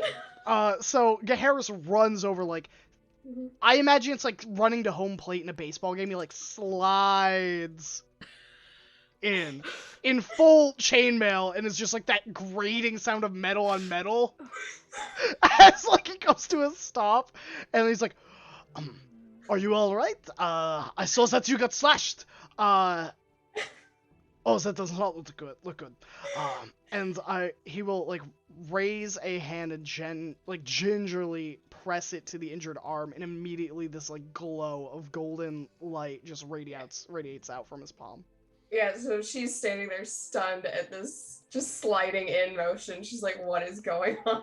What is this? But as he notices that her arm is completely limp and like dangling from its socket, and ever so gently touches, and the familiar warmth of his lesser restorations rushes through her. And there's just the visible slump of relief as she feels everything slotting back into place, and she's able to roll her arm freely. And she just moves forward and just like hugs him. I will wrap my arms around her, and I will like lift her up off the ground, and I see that we have once again killed everything. Take that, Riddles. It's the only real answer in this And place she's is just to like destroy things. giggling helplessly at that. Like she's just, it's the helpless laugh of like, I am exhausted. That was like another near death thing for me. And my arm was definitely broken and that was awful. Like that kind of tired sort of laughter as she lets him spin her around. Then she just like pats him like to get down and it's like, we need to go. Like that's great, but we need to. Utaka glances from this scene to Griaz, like, Yeah, I don't know. I don't know. Yeah. yeah, we should like go. Yeah, I need to collect my personal little monstrosity. He's gonna go over to Junior, who's still kind of like just trying to gnaw on this mechanical spider, Mhm. evidently. I Hey, will say, buddy. but as a side note, as you approach Junior, you can see that while again Junior's bites are not having any better effect, its acid is slowly eating away through the creature's armor, and you can see it's actually kind of digging in the chassis and gnawing on what appears to be a much smaller, like squishy version of the mech inside, purely organic instead of metal. Oh, hey, you found some food. Nice, Food. nice. Yeah, gooey center. Yeah. Hey, yeah. If you're still hungry, there's some weird kind of no longer invisible lizard individual over there. But hey, buddy, I just want to check real quick. Can you turn into this kind of mechanical spider-looking individual? Can you turn into this? Because make you a little more mobile. I think. I know it's a little complicated. Is why I'm asking. You know, you do what you can, but Junior kind of like shifts a little bit and starts like it turns the appropriate color and at least something vaguely resembling the texture and starts to kind of slowly like morph itself. It's a bit vague. The claws are a little too much like a real crab instead of the mechanical pincers.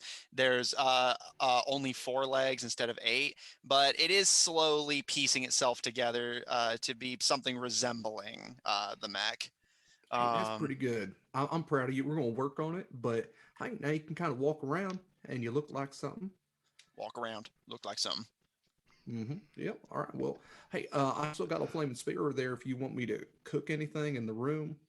We'll have a little barbecue real quick, but otherwise we could get moving. So you wanna walk with me or you walk on your own?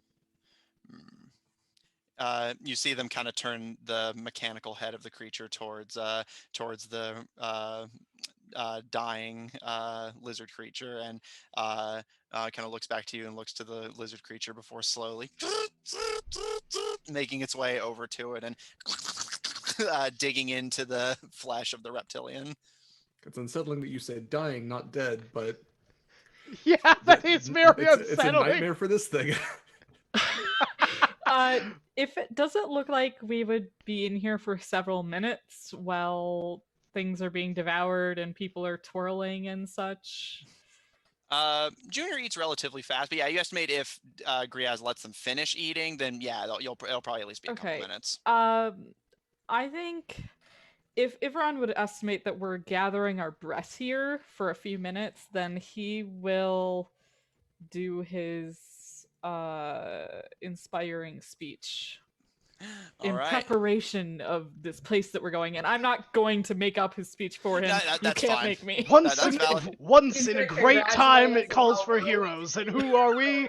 Well, we're not heroes exactly, but we try our damnedest. No, you're space, the final frontier. These are the voyages A, of the a Goldshine long time ago Investigations in a Agency. galaxy far, far away. It's a never-ending quest to explore strange new realms, to seek out new life and new It's just, civilizations, yeah. to boldly murder where no Somehow one has murdered Palpatine before. has returned. Okay, Do, none of this do, sounds like do, do, Imran. do. No, I'll say probably something. You all did rather well. I know we have taken some, and he kind of looks to you, Israel, taken some hits, but these creatures are and were totally alien to us, and we stood our ground and fought our way through. And I think that's rather admirable of us. We can handle whatever the man we're facing has to throw at us. Never give up, never surrender. Yeah, that Krepthar's is hammer by the sons of Warven, you shall be avenged. How deep do you want to go into sci-fi? In the 41st millennium, there is only war. So he will give every party member 11 temp HP. I've Nice. seen things you Thank people God. wouldn't believe. Blood for the Attack ships blood on god. fire off the shoulder of Orion. I watch sea beams glitter in the dark near the Tannhauser Gate. All these moments will be lost in time like tears in the rain. For the I Emperor. love you very much. I need you to know that. Oh goodness. I wish I knew more sci-fi to keep this bit going. And also as just kind of like a mechanical thing for future reference. So yeah, like minor and big air quotes injuries can be resolved with things like lesser restoration, but if someone loses a limb completely, that's going to take restoration to fix. Yeah, or like or regenerate. generation. So yeah, just as a side note, basically debilitating effects like that can't always be solved with lesser restoration. It's just minor things like sicknesses or broken arms can be fixed. But yeah, Israel, at this point, your arm is still pretty sore, but working without being in agony. It probably feels a lot like how my arm felt after I got the vaccine. Yeah. But yeah, so I just wanted that noted so that if one of you loses a hand in a future fight, is like, I can't fix it with lesser restoration. Why not? All right. So, as Ivran encourages you all and you feel a bit more bolstered and Junior finishes eating, getting about from the creature's head down to the chest before approaching you, Riaz, and kind of kneeling down in its mechanical form as it kind of looks up at you. You full, buddy? Full. All right. Well, you come on back. I'm gonna carry you from here on out. I know you got full belly, and I don't want you getting sick. That kind of molds down back into its typical shield form and scuttles up your leg to take its usual place on your arm. Pat the back of the shield, just burp him. Just a little bit of alien bone. comes out. Yeah, a little bit of the fur from the raptor. Israel looks distinctly satisfied knowing that there's no possible way that thing could be alive after having its entire top half eaten. Do you want to ride Nathan? No, but we should be aware that there might be more of those. We should probably pick a door and get going. This one looks good. I look to the opposite door. Do you want to open it? Immediately. Fine with that. All right. Gaharis, you approach the door directly across from the way your group had been going and tap the pad. You can see it again. That green light scans your hand before it slides open, and you see another veil of mist. I have found a veil of mist that said we can pass through. I don't see any reason not. I'm gonna climb up on Nathan as I'm saying this. Who would like to go in first? Avron? Me? No, like Israel's already walking through it. She's done with this room. Like, All right. Israel taking the lead one by one. Does anyone want to stay in here for any particular reason, or are you all good to head through the veil? Utaka will not lag behind. Valid. Okay. Yeah. We're all gonna stay with the group. Yep. All right. Moscow and Tie a Joshua. rope to Otaka. His buddy system. Moscow and Joshua keep pace with the group as one by one, with your various pets and mounts in tow, you head through the veil of mist. Once again, the space widens into flat, silent nothingness. But rather than the veil of mist you're used to, it again has that sulfury yellowish orange color to it. And you all hear the voice of the summoner, presumably, speak up again. You can't just trounce through your nightmares like you know where you're going. This is my world. Shut up, Jerry. Jerry, there is no reason for you to be doing this. You already know you are about to lose. You might as well give up. You hear a very slight... You really think I can be beaten that easily? You Yes. haven't seen even a fraction of this place's nightmares. And I'm not nearly... And as he's speaking, you notice the yellowish black fog starts to turn a pitch, like shadowy black color. And his voice cuts. Suck it, Jerry? Honestly, she starts going, thank Nightmare. She's pretty much assured that that's who did that. And was like, thanks, bro. Yeah. For shutting that down. Is there like a curtain another nearby path? that we can just? Is there like a curtain nearby we can just rip open and see like Jerry behind there? Wizard of Oz? Making your way through the misty veil, now this shadowy black color instead of Jerry's sulfurish yellow and the neutrality of the white and bluish fog. As the terrain begins to widen, you notice the ground beneath your feet begins to get firmer. Not like metal or stone. Gaharis, as someone who traveled through it the most, this reminds you of the salt flats. And as the mist parts, you find yourself on the outskirts of nightmarish Veilbright. Looking ahead of you, you see that Utaka, you recognize this as that stretch of flat land where the summoner had been. In the center, a bit of a distance ahead of all of you, you see a massive circular portal. In it, you see an aerial view of the residential area of Veilbright in the waking world.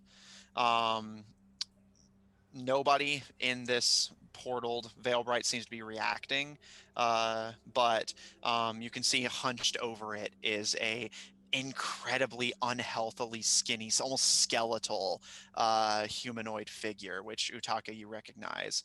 They have the Children of Red Sight medallion around their neck, and their whole face is covered by a blood red hood. And as the mist fades away, Gaharis, looking to the left, you see the forest that would be the fleeting forest in the waking world, with a whole herd of nightmares gathered at the edge of it, just watching. Way off in the distance, across where the salt flats would start to end, you can see where there would ordinarily be coastline is just that wall of static that Utaka had seen in their scouting, with mange wolves gathering at its cusp. But Utaka, as you kind of turn to check the wall for that mountain of the wolves, you see that the mountain has begun to level out, and instead they're gathered at the edge of the trench that surrounds Veilbright, just watching, drooling their staticky saliva and like flickering and teleporting as they watch you. As the black mist veil lifts over all of you completely, you see that you're surrounded on all sides by monsters. You see, Israel, you can see a towering scarecrow with a jack-o'-lantern head that glows. Gaharis, you can see another one of that like worm colony-like creature that gives you a friendly wave and a smile. Griaz, you can see several zombies just swaying and watching. And Utaka, you see like looming over all of this is a massive pitch black dragon. However, while the monsters do watch you, they don't react in any significant way. And as the hooded humanoid figure looks up, you can see they're clutching in their hand a wooden sickle attached to their waist by a wrapped chain. And as they look up at you, the man is a dead ringer for your ally. The hair is much more visibly graying and their face is wrinkled, but they are a dead ringer for Joshua Scott. Ironically, while they're skinnier than him, they are a bit healthier looking, as they have not had the experiences of their son. And as the man looks at you, it kind of gives a... And I think that last week we said that Josh was going to take the lead because it's his dad, right? Mm-hmm. We were going to let him get a chance to get some words in. Yeah, appeal to his better nature. Yeah, or at least distract him so we can shoot him in the kidney while he's reuniting. I will, as Joshua takes sight of his father, kind of slap a hand on his shoulder and be like, "You got this?" ? And I will give him guidance. He gives you a like gapped tooth smile and worth a shot. and gives you a nod and pats your hand on his shoulder gratefully before stepping forward. I'll go ahead and move all of you to the appropriate map so you have something of a visual. Do you want me to clear the initiative order? Yeah.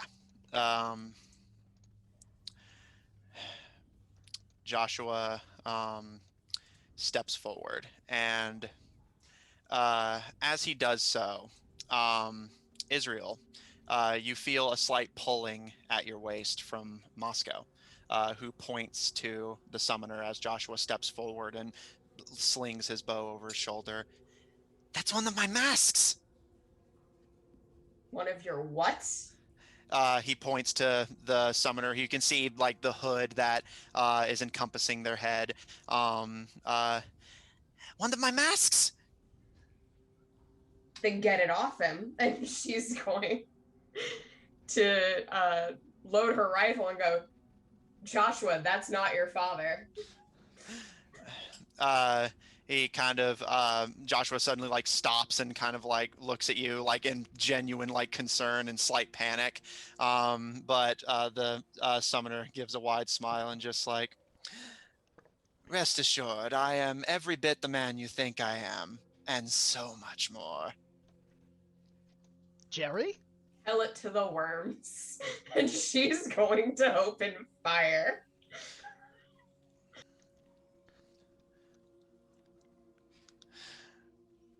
All right, so you're gonna open fire on the worm colony? No, on him. I said tell it to the worms. Oh, okay. I'm going to shoot directly for his face. We're okay. No. Yeah, I don't know why we ever expected that we were gonna have a dialogue with any villains, cause every other villain we've always like beaten them down into submission immediately. Yeah. No villain monologues. Yeah. Just instantly. All of their tragic backstory happens when they're like in handcuffs and in jail. We're like, why'd you do it? So you finally wait. Israel, go ahead and make an attack roll. Now he is kneeling, so he's technically prone, so you're gonna have disadvantage on this.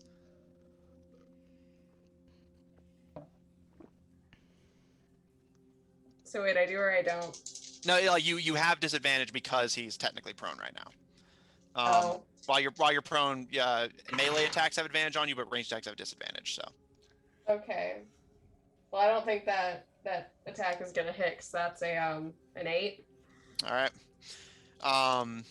As you level your rifle and fire, he actually reacts relatively quickly and just kneels to the right as it whizzes past him and makes to stand up and slings the chained sickle over his shoulder and gives you all a smile and just like, as I said, I've mastered this realm, and there's one fear you haven't seen yet.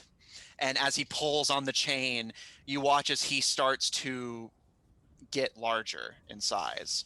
And as he gives a wide smile, phobophobia, the fear of fear itself. And I would like all of you to please roll for initiative. I thought this was a fear of growth spurts. Yeah, right? It's just like, die. Whoever can add Ivron, he got a 22. Oh, yeah, let me do that for Ivron. I will add myself. That was 22 for Ivron. That is 22 for Ivron. Wonderful. And let me roll for Gaharis. Man, I'd love that. Do we also just see like FDR in the corner, just like shaking? 17, and then What I'll warn you about. Okay, so 17. There's no right being that funny. And then Melvin. So, was him growing casting a spell technically?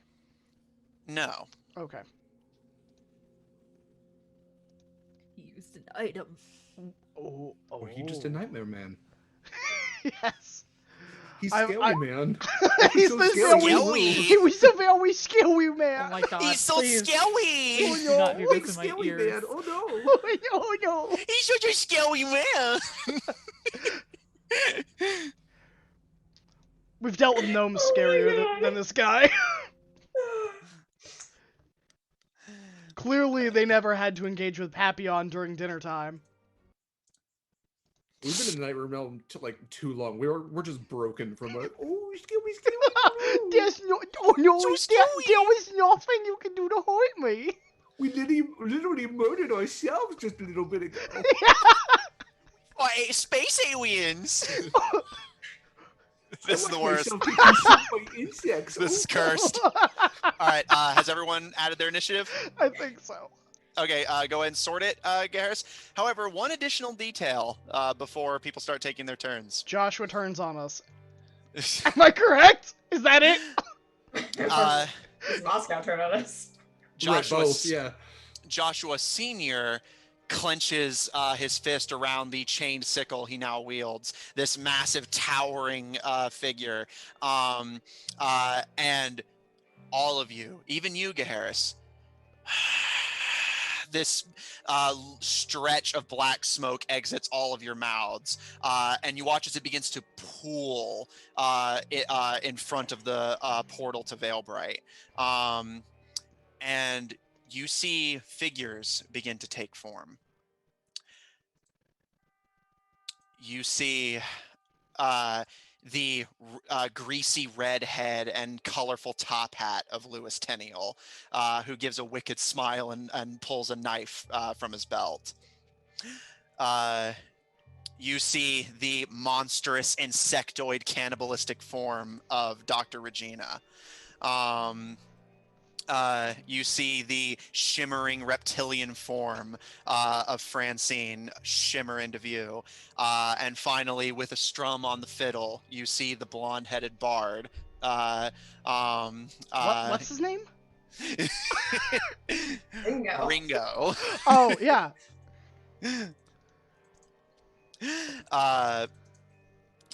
And as all of these figures take shape, fear itself, phobophobia, winds the chain sickle back around his skinny skeletal torso, and the hood darkens his face completely as he gestures to the figures of all of your previous enemies, as he gives a now much deeper, like more echoey chuckle.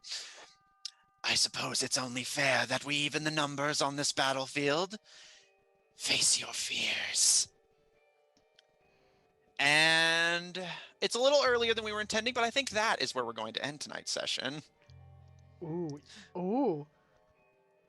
Can you give us a Fair. scary monologue? Can you give us his monologue now that we're... Yeah. We're Now I want to hear it. I don't want to. Captive audience. to... Now you've got us. Like, you want to know his backstory? Yes. Sure.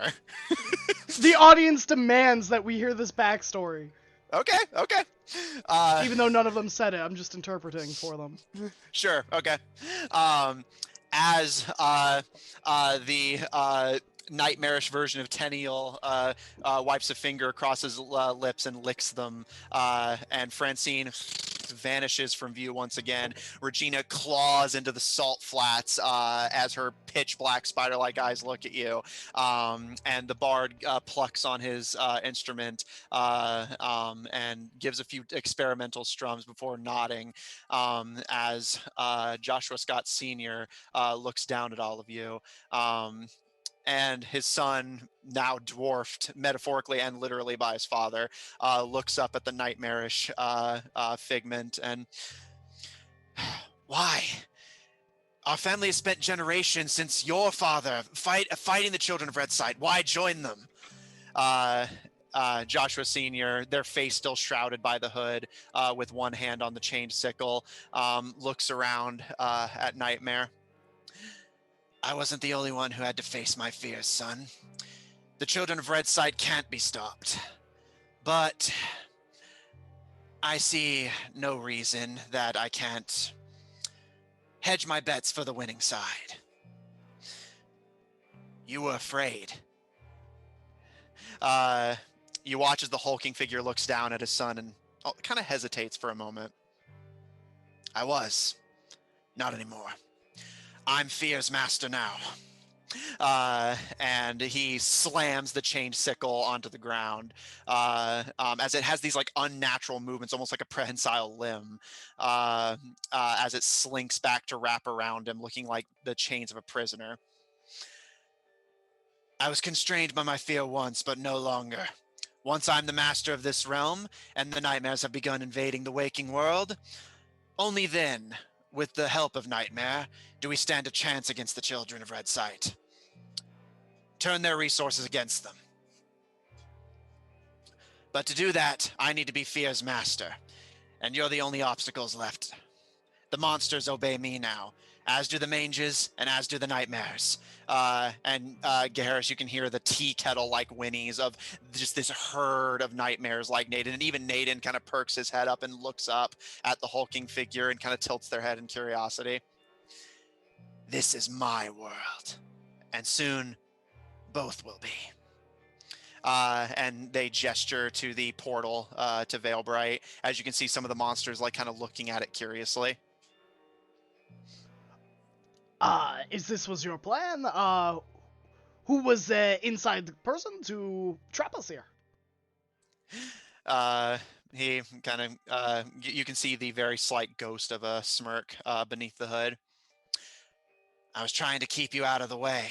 I can't afford you interrupting me now, not when I'm so close to finishing my research. I lean over to Griaz. Griaz, you are better at the shit talking than I am. Oh, yeah. Man, fuck you. Suppose that's fair. But I suppose since you made it here, Nightmare must be wrestling against my control. They'll understand in time. Do you hear yourself? Do you see yourself? Is there anything left that's even worthwhile about you in this husk that you've become? At this, they're actually silent. And you hear Joshua speak up in a somewhat small, quiet voice. How long have you been here? And the hulking figure pauses.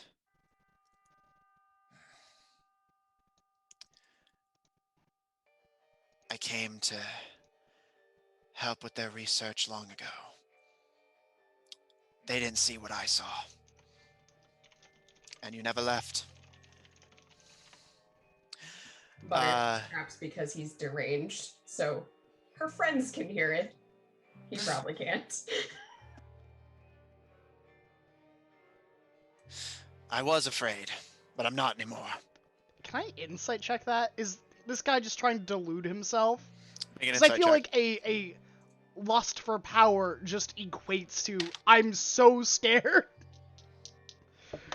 That is a 19 plus 2, I think. Yeah, plus 2, 21. He does seem to believe it, but you can tell from their body language, even if you can't see the face, every time they mention the Children of Red Sight, even though they wear the medallion proudly, every time they claim to have mastered their fears, they're terrified. And from what Joshua is saying and what the man is implying, you get the impression this is a man who came to Nightmare meaning to do good, saw his fears, and never recovered. He absolutely lost. Absolutely. He lost it. He's head over tea kettle into derangement. Yep. So he seems to believe what he's saying, but you can also tell that like his instincts are fighting against it. And you seem to feel that Israel may be correct, that seeing his fears and Nightmare for even longer than his son and any of you had to likely pushed him over the tipping point. And this is his attempt to regain some control over his emotions without having to grapple with his fears endlessly. I think that they are deranged. I lower my voice, firstly, so this Jerry can't hear me. Moscow nods up at the two of you and They are still scared. This is a trick of their mind after breaking that they don't have to face who they are in the mirror.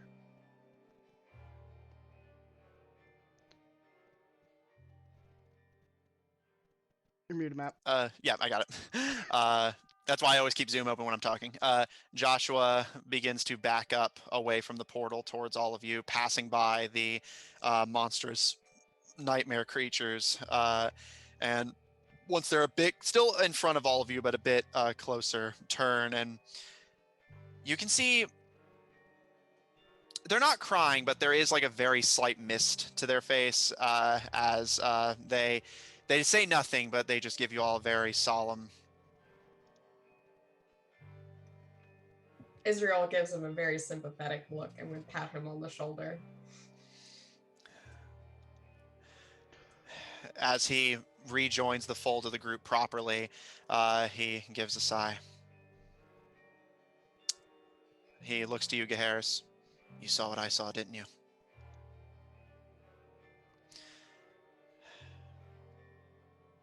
Yes, that I did. Then there's nothing left to it. And he reaches towards his quiver. All right, man. I might be your father, but I ain't your daddy. I believe that Jerry is in for the fright of their lives. God damn it. I suppose they are. This is gonna fucking suck. Yup. I'll That's have what to we do. re-even those odds. And she sort of flexes a hand. Yeah, Utaka is looking at, glancing to Tenniel and Ringo warily. And as the nightmares sharpen their weapons, and you watch as Joshua Sr. takes a massive, gigantic step over the portal, blocking entry to it with just their size and body, as their foot lands where his son had been standing a moment before, as the chain sickle, like on its own accord, begins to droop down towards his hand, and he grabs it tightly and gripping it in both hands.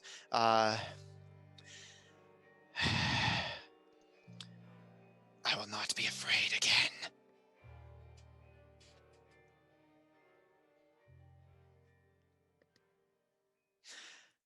And that is where we will end it.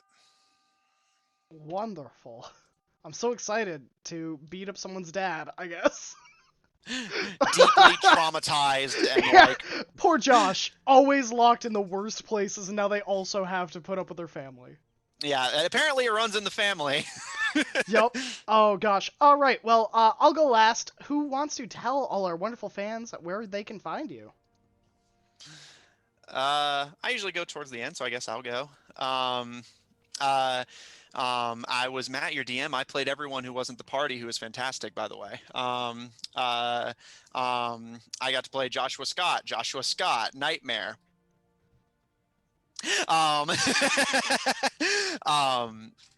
If you want to see more of my DMing chops, check out my Tuesday game on the Odd Tornado Productions YouTube and Twitch channels every Tuesday for my streamed game of Black Ink and Blue Blood, a politically driven campaign where all the parties, nobles, and lords trying to unravel a political conspiracy that is currently having them travel through the Underdark beneath Gaharis and Yvronne's homeland. So that's fun. If you want to see more of my personal writing work, check out my webcomic Undercommon on Webtoon and Tapas, featuring the first goblin to ever become an adventurer. I want to make absolutely sure I say this before I forget. The Devourer Leviathan, both in voice design and personality, was courtesy of Ever Starcatcher, an artist who is incredibly talented. And when I said I was looking for a xenomorph, offered up their character Lumi for this purpose. So you can find them on Tumblr, on Twitter. Their artwork is fantastic. So highly recommend it. And that was their vocal talents playing the Devourer Leviathan. Uh, Other than that, if you want to see their work, my work, or other people I have the fortune of working with, check out Odd Tornado Productions Official on Tumblr, where it has links to all of our various things. Um, and yeah, that's about it for me. Okay, I'll go. Hi, everybody. I'm Derek Sword. I have a number of projects. The best place to find all of them is on my Twitter at dsword16. A few of them include the following. Tomorrow, I am actually going to be back here on Graham's channel at 11 a.m.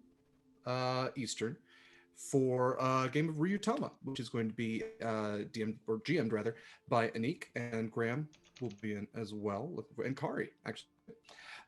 So I'm check not in that it. I'm out. not in it.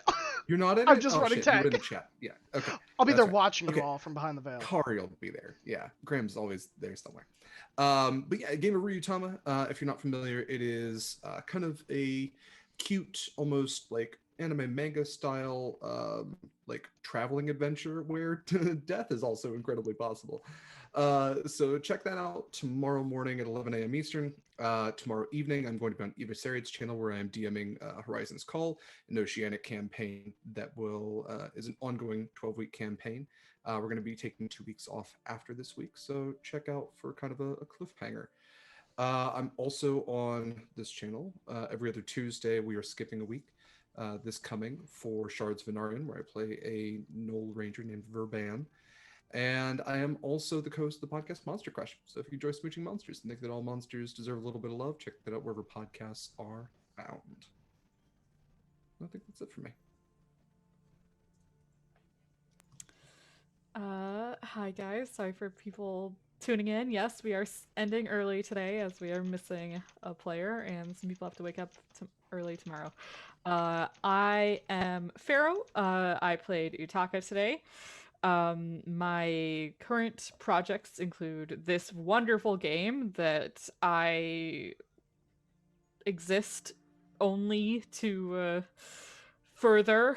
So you can find me here every Friday without fail. You can also find me, I believe we will be playing this coming Tuesday for the Shards of Anarion. I will be playing as Sinra Starmain, a Leonin warlock paladin of no renown.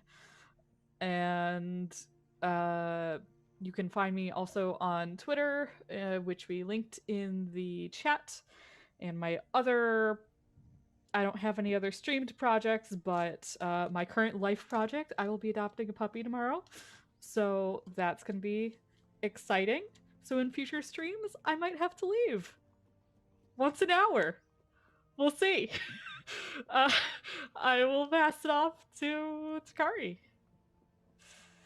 Hey everybody, it's me, Kari. I played Israel today, and I am Graham Cracker's exclusive content, except for the game of Ryutama that I will be playing with Derek as part of our fun indie April games. So look for me tomorrow, bright and early. If I look miserable, that's because I probably am on some small level because I don't wake up before noon.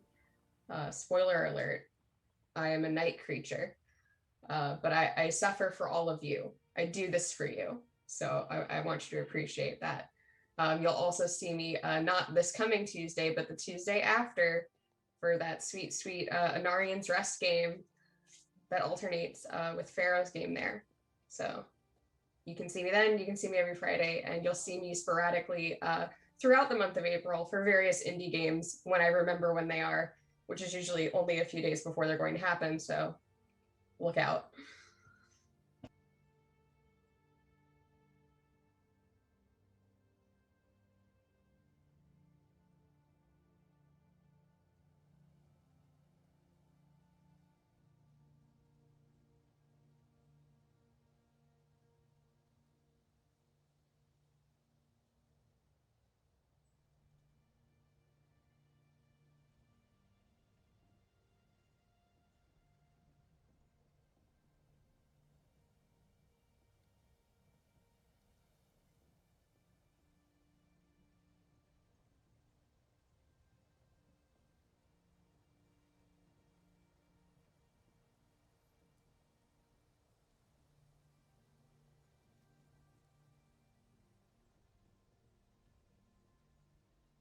There's no sound?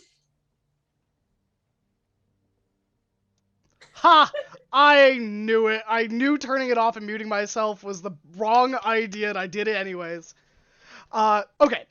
Hi everyone, my name is Graham, or Graham Crackers. Thank you for joining my channel and watching. It has been a delight. It has been a pleasure playing Geharis Nervos, the Tiefling Paladin Oath of Conquest before you tonight. If you like more or want to see more, you can see me tomorrow on Saturday at 8:30 p.m. Eastern Standard on Polished Cryptids channel, where I play Mavrin Minidos, a Tiefling Sorcerer Warlock pirate, who is just about to get into a big battle with other pirates. What mischief will I get into? Probably too much. If you like seeing more than that, on Tuesdays, I DM Shards of Anarian and Anarian's Rest, two 5e homebrew campaigns set in the world of Anarian, in which I torture all the suckers who decide to play endlessly, and they have to deal with it. Outside of that, you can find me Wednesday, where I will be finalizing the last episode of Uncaged Anthology on Open for Adventure, where Samander Tennant, the half-elf cleric that could, will have their final episode. Very tragic, very tragic. But that is where you can find me, or you can find me on Twitter, which is Graham Crackers with a Z1. Outside of that, I'm around, so you can hunt me down wherever you find me. Pick or choose. And we are going to call it for tonight. I hope that we will see you soon. Tomorrow we will be playing Ryutama for our April Indie Month. We have several other games lined up, such as, Sunken, and Monster of the Week, and Mothership, and, oh god, there's like two more. Honey Heist. We did Honey Heist. There's like 2 or 3 more. Bluebeards. I think that got changed. Queer Heist. Yes. Gosh, there's so many. There's just so many games. So stay tuned. There's a handful. There's a handful. But I hope you all have a wonderful weekend and have a fantastic night. We will see you again soon. Bye.